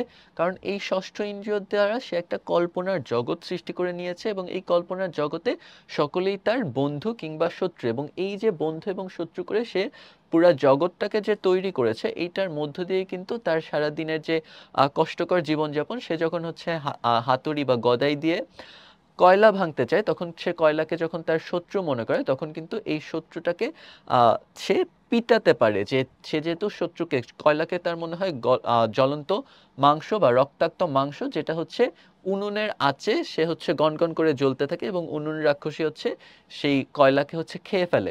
তো এই ধরনের যারা শত্রু তাকে হচ্ছে তাদেরকে শাস্তি দিতে হবে বা হচ্ছে তারা উপযুক্ত সাজা পাবে। তো এই ধরনের যেই মানসিক যে অবস্থা, তো এই ধরনের মানসিক যেই কল্পনা, সেই কল্পনাগুলোর মধ্য দিয়ে কিন্তু মিনু তার নিরানন্দ যেই পরিশ্রমের ক্লান্তিকর একটা জীবন ছোট্ট বয়সে, সেই জীবনটার মধ্যেও কিছু কিছু আনন্দ সে খুঁজে নিচ্ছে এবং এই আনন্দগুলোই তাকে জগতের সবকিছু বুঝতে সাহায্য করছে। বহু নির্বাচনী প্রশ্নের ক্ষেত্রে যেই ধরনের প্রশ্ন আমাদের পরীক্ষায় আসতে পারে যে মিনু কোন দূর সম্পর্কের বাড়িতে থাকতো, তো মিনু তার দূর সম্পর্কের পিসিমার বাড়িতে থাকতো। পিসিমা বলতে আমরা আমাদের বাবার বোনকে বুঝি। তো তার দূর সম্পর্কের তার বাবার দূর সম্পর্ক কোনো একটা বোন, তার বাড়িতে সে হচ্ছে থাকতো। এখন এই দুইটা প্রশ্ন কিন্তু আমরা শুরুতেই বলেছিলাম দুইটা প্রশ্নের উত্তর আলাদা, যেহেতু আমাদের বইয়ে আলাদা করে লেখা আছে। তো যখন আমাদের প্রশ্ন আসবে মিনু কার বাড়িতে থাকতো, তাহলে আমাদের উত্তর হবে পিসিমার, তখন কিন্তু আমরা যোগেন বসাককে উত্তর করব না। কিন্তু আমাদের প্রশ্ন যদি আসে মিনু কার কাছে আশ্রয় নিয়েছিল, তাহলে এই আশ্রয়টা তাকে দিয়েছিল হচ্ছে এই পিসিমারি স্বামী যোগেন বসাক। তাহলে দ্বিতীয় প্রশ্নে গিয়ে কিন্তু আমরা আর বলছি না যে মিনু তার পিসিমা তাকে আশ্রয় দিয়েছিল, আমরা বলছি যোগেন বসাক মিনুকে আশ্রয় দিয়েছিল। 3 নম্বর প্রশ্নে আমরা দেখছি যে মিনু কোন আকাশে দপদপ করে জ্বলা শুকতারা দেখে, তো মিনু পূর্ব আকাশে দপদপ করে জ্বলতে থাকা শুকতারাকে দেখে। তো সকালবেলা শুকতারা, আমরা জানি যে শুকতারা সকালে সূর্যোদয়ের সময় পূর্ব দিকে ওঠে এবং হচ্ছে সূর্যাস্তের সময় পশ্চিম দিকে অস্ত যায়। তো এই কারণে মিনু পূর্ব আকাশে দপদপ করে জ্বলা শুকতারা সকালবেলা ভোরে উঠে দেখে। মিনু কয়লা ভাঙতে যে হাতুড়ি ব্যবহার করতো তার নাম কি, অর্থাৎ আমরা একটু আগে বলেছি মিনু কল্পনার জগতে কোন জিনিসটার নাম কি, সেখান থেকে কিন্তু পরীক্ষায় প্রশ্ন আসে। তো তাহলে মিনু কয়লা ভাঙতে যে হাতুড়ি ব্যবহার করত তার নাম ছিল হচ্ছে গদাই। আবার কয়লা ভাঙার পাথরটার নাম কি রেখেছিল মিনু, তো যেহেতু পাথরটা শানের সাথে সংযুক্ত, এই শান দেওয়ার সাথে মিলিয়ে মিনু কয়লা ভাঙার যে পাথরটা ছিল সেটার নাম রেখেছিল হচ্ছে শানু। আবার উনুনের নাম কি রেখেছিল মিনু, আমরা জানি উনুনের নাম সে রেখেছিল উনুন রাক্ষসী। তো উনুনের নাম সে রেখেছিল রাক্ষসী, যেহেতু সে রাক্ষসের মতো কয়লাকে, যেহেতু সে মাংস কল্পনা করতো, সেই গনগনে মাংস, রক্তাক্ত মাংসগুলোকে রাক্ষসীর মতো খেয়ে ফেলতো। তো এই যে চিত্রকল্প, এটার কারণে সে হচ্ছে উনুনের নাম দিয়েছিল রাক্ষসী। সত্য মিথ্যা নির্ণয়ের ক্ষেত্রে আমরা আবারও দেখছি যে সত্য মিথ্যা নির্ণয়ের ক্ষেত্রে দেখো কোন ধরনের বাক্য আমাদের পরীক্ষায় আসতে পারে। যেমন মিনুর কাছে কয়লা হচ্ছে তার শত্রু, উক্তিটি সত্য নাকি মিথ্যা? মিনুর কাছে কয়লা হচ্ছে তার শত্রু, আমরা জানি কয়লা যেহেতু তার শত্রু, সে হচ্ছে কয়লাকে গদাই বা হাতুড়ি দিয়ে হচ্ছে পিটাতো, তো এই বা কয়লা ভাঙতো। তো এই কারণে মিনু হচ্ছে কয়লাকে তার শত্রু হিসেবে কল্পনা করে নিয়েছে। তাহলে মিনুর কাছে কয়লা হচ্ছে তার শত্রু, এই বাক্যটি হচ্ছে সত্য। মিনু তার জগতে শত্রু এবং মিত্রকে আলাদা করে চিনতে পারে, তাহলে এটাও হচ্ছে আমরা জানি যে মিনু তার জগতের সকল উপাদানকে শত্রু অথবা মিত্র হিসেবে আখ্যা দিয়েছিল। তো এই কারণে এই যে আমাদের বাক্যটা, এই বাক্যটাও তাহলে কি হয়ে যাচ্ছে, সত্য হয়ে যাচ্ছে। আচ্ছা, মিনু শুধু শূন্যস্থান পূরণের ক্ষেত্রে কোন ধরনের প্রশ্ন আমাদের পরীক্ষায় আসতে পারে যদি দেখি, যে মিনু শুধু বোবা নয়, সে হচ্ছে ঈষৎ কি, আমাদের বইয়ে লেখা ঈষৎ কালাও, অর্থাৎ মিনু শুধু বোবা নয়, সে হচ্ছে ঈষৎ কালাও। আবার জ্বলন্ত কয়লাগুলোকে তার মনে হয় কি মনে হয়, আমরা অলরেডি জেনেছি জ্বলন্ত উনুনের ভেতর যখন সে কয়লাগুলোকে দেয় তখন ওই জ্বলন্ত কয়লাগুলোকে তার মনে হয় রক্তাক্ত মাংস। তো জ্বলন্ত কয়লাগুলোকে তার মনে হয় রক্তাক্ত মাংস। শূন্যস্থান পূরণের পর আমরা আবারও দেখি যে পদ নির্ণয় থেকেও এখানে হচ্ছে প্রশ্ন আসতে পারে। তো আশ্রয়, আশ্রয় কোন পদ, আশ্রয় হচ্ছে এক ধরনের নাম, যে যেই জিনিসটা দেয়া হয়, তো তাকে আশ্রয় দিয়েছিল তার যোগেন বসাক। তাহলে আশ্রয়ের পদটা হচ্ছে বিশেষ্য, আশ্রয় এটা হচ্ছে বিশেষ্য। চেঁচিয়ে, চেঁচিয়ে মানে আমরা একটা কাজ করা বুঝেছি, সেই কাজটার অবস্থা, যে চেঁচিয়ে চিৎকার করে, তো চেঁচিয়ে হচ্ছে একটা কাজ যেটা হচ্ছে চিৎকার করে হচ্ছে কিছু করা। তো এই কাজের নাম যেহেতু বলছি তাহলে হচ্ছে চেঁচিয়ে, এটাকে হচ্ছে আমরা বলছি ক্রিয়া। চিৎকার করে বা চেঁচিয়ে এটা হচ্ছে ক্রিয়া, চিৎকার করে, এটা হচ্ছে ক্রিয়া। আলোকদূত, আলোকদূত হচ্ছে যেটা আলো নিয়ে আসে। তো আলোর দূত যে নিয়ে আসে বা আলোর দূত হচ্ছে যেহেতু নিশা বসান বা হচ্ছে নিশা বসানে আলোকদূত, সেটাকে শুকতারাকে বলা হচ্ছে। তো আলো নিয়ে আসে যেটা, সেটাকে আলোদূত। এটা হচ্ছে একটা গুণের কথা বলা হচ্ছে, তো এই কারণে এটাকে আমরা বলছি বিশেষণ। বিশেষণ। রক্তাক্ত, রক্তাক্ত মানে হচ্ছে একটা অবস্থা, যে আমার অবস্থাটা কি রকম, আমরা হচ্ছে রক্তাক্ত অবস্থায় আছি। তো এই অবস্থা, দোষগুণ অবস্থার কথা বুঝালে আমরা আবারও এটাকে চলে যাব বিশেষণ নামে। চমৎকার, চমৎকার মানেও আমরা বলছি একটা হচ্ছে গুণ বা মুগ্ধতার প্রকাশ। তো চমৎকার কি রকম অবস্থা, এটা হচ্ছে এই জিনিসটা কি রকম, এটা হচ্ছে চমৎকার। তো চমৎকারটাও হচ্ছে কি একটা দোষ গুণের কথা যেহেতু বলা হচ্ছে, এটা হচ্ছে বিশেষণ। আস্তে আস্তে, আস্তে আস্তে বোঝাচ্ছে একটা কাজ কিভাবে করা হবে, ওই কাজের ধরনকে যেহেতু বোঝাচ্ছে। তো এই যে বিশেষণ, এটা কিন্তু কাজটাকে মডিফাই করা হচ্ছে। তো যখন কাজের দোষগুণ অবস্থা বোঝানো হয়, তখন আমরা সেটাকে বলি ক্রিয়া বিশেষণ। কাজের দোষগুণ অবস্থা বুঝালে আমরা বলছি ক্রিয়া বিশেষণ। এর পরবর্তী থেকে নীরব, নীরব মানে হচ্ছে চুপচাপ থাকা। তো এটাও হচ্ছে এক ধরনের দোষগুণ অবস্থার কথা বোঝাচ্ছে। তো এই কারণে নীরব শব্দটাকে আমরা বলছি বিশেষণ। মহৎ, এটাও মানে আমরা জানি যে এটাও দোষগুণ অবস্থা বোঝাচ্ছে, একটা লোক কি রকম তার গুণের কথা বলা হচ্ছে। তো মহৎ তাহলে কি হবে বিশেষণ। জগৎ শব্দটা, জগৎ শব্দের অর্থ হচ্ছে একটা জায়গা, পৃথিবী। তো পৃথিবী যেহেতু একটা জায়গার নাম, তাহলে এটাকে আমরা বলছি বিশেষ্য। যে কোনো কিছুর নাম হলে সেটা হচ্ছে বিশেষ্য। তৃপ্তি, তৃপ্তি হচ্ছে তৃপ্ত হওয়ার অবস্থার নাম। তো এটাও যেহেতু এক ধরনের অবস্থার নামকে বোঝাচ্ছে, এক ধরনের অনুভূতির নামকে বোঝাচ্ছে, সেহেতু এটাকে আমরা বলছি বিশেষ্য।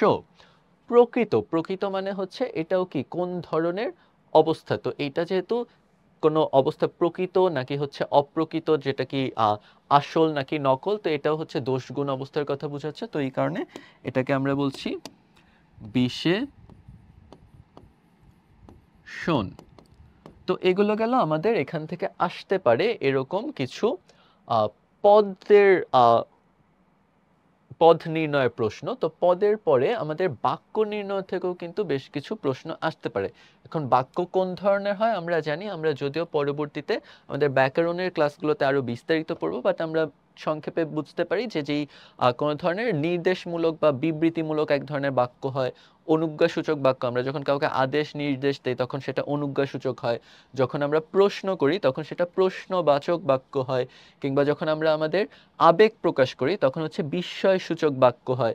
তো এই যে বিভিন্ন ধরনের বাক্য, বিভিন্ন ধরনের বাক্যের মধ্যে এই যে মিনু গল্পটাতে কোন ধরনের বাক্য ব্যবহার হয়েছে সেটা যদি আমরা একটু, কবির চোখে নিশা বসানের আলোকদূত, কিন্তু মিনুর চোখে সে সই। তো এটা হচ্ছে সাধারণ যে বিবৃতিমূলক বাক্য, সেটা যে বিবৃতিমূলক বাক্য আমরা ইংরেজিতে বলতে পারি অ্যাসার্টিভ সেন্টেন্স, বা সাধারণ যেই হ্যাঁ বোধক বা না বোধক বাক্য যেটা, সেটা দিয়ে হচ্ছে আমরা বলতে বিবৃতিমূলক বাক্য।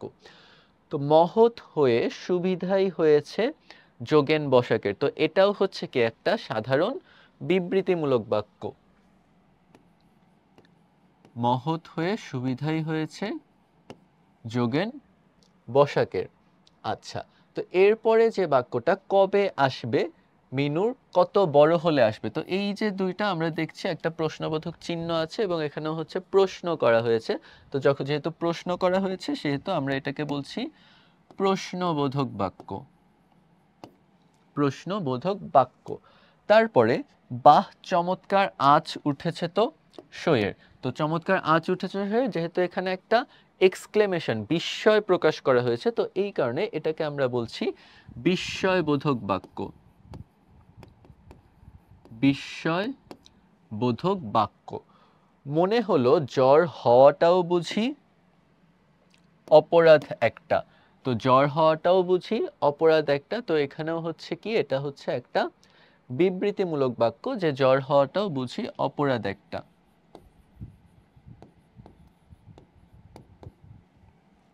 মিনুর সে কি কান্না, তো এখানেও আমরা দেখছি একটা এক্সক্লেমেশন মার্ক আছে। তো যখন এক্সক্লেমেশন মার্ক থাকবে তখন সেটাকে আমরা বলছি বিস্ময়বোধক বাক্য, যেহেতু বিস্ময় প্রকাশ করা হয়েছে এখানে, তো এটা হচ্ছে একটা বিস্ময়বোধক বাক্য। সে জগতে তার শত্রুমিত্র সবই আছে, তো শত্রুমিত্র সবই আছে এটা হচ্ছে কি একটা বিবৃতি দেয়া, তো যেখানেও যেহেতু একটা বিবৃতি দেয়া হচ্ছে সেহেতু এটা হচ্ছে কি বিবৃতিমূলক বাক্য, যে সাধারণ হ্যাঁ কিংবা না বোধক বাক্য।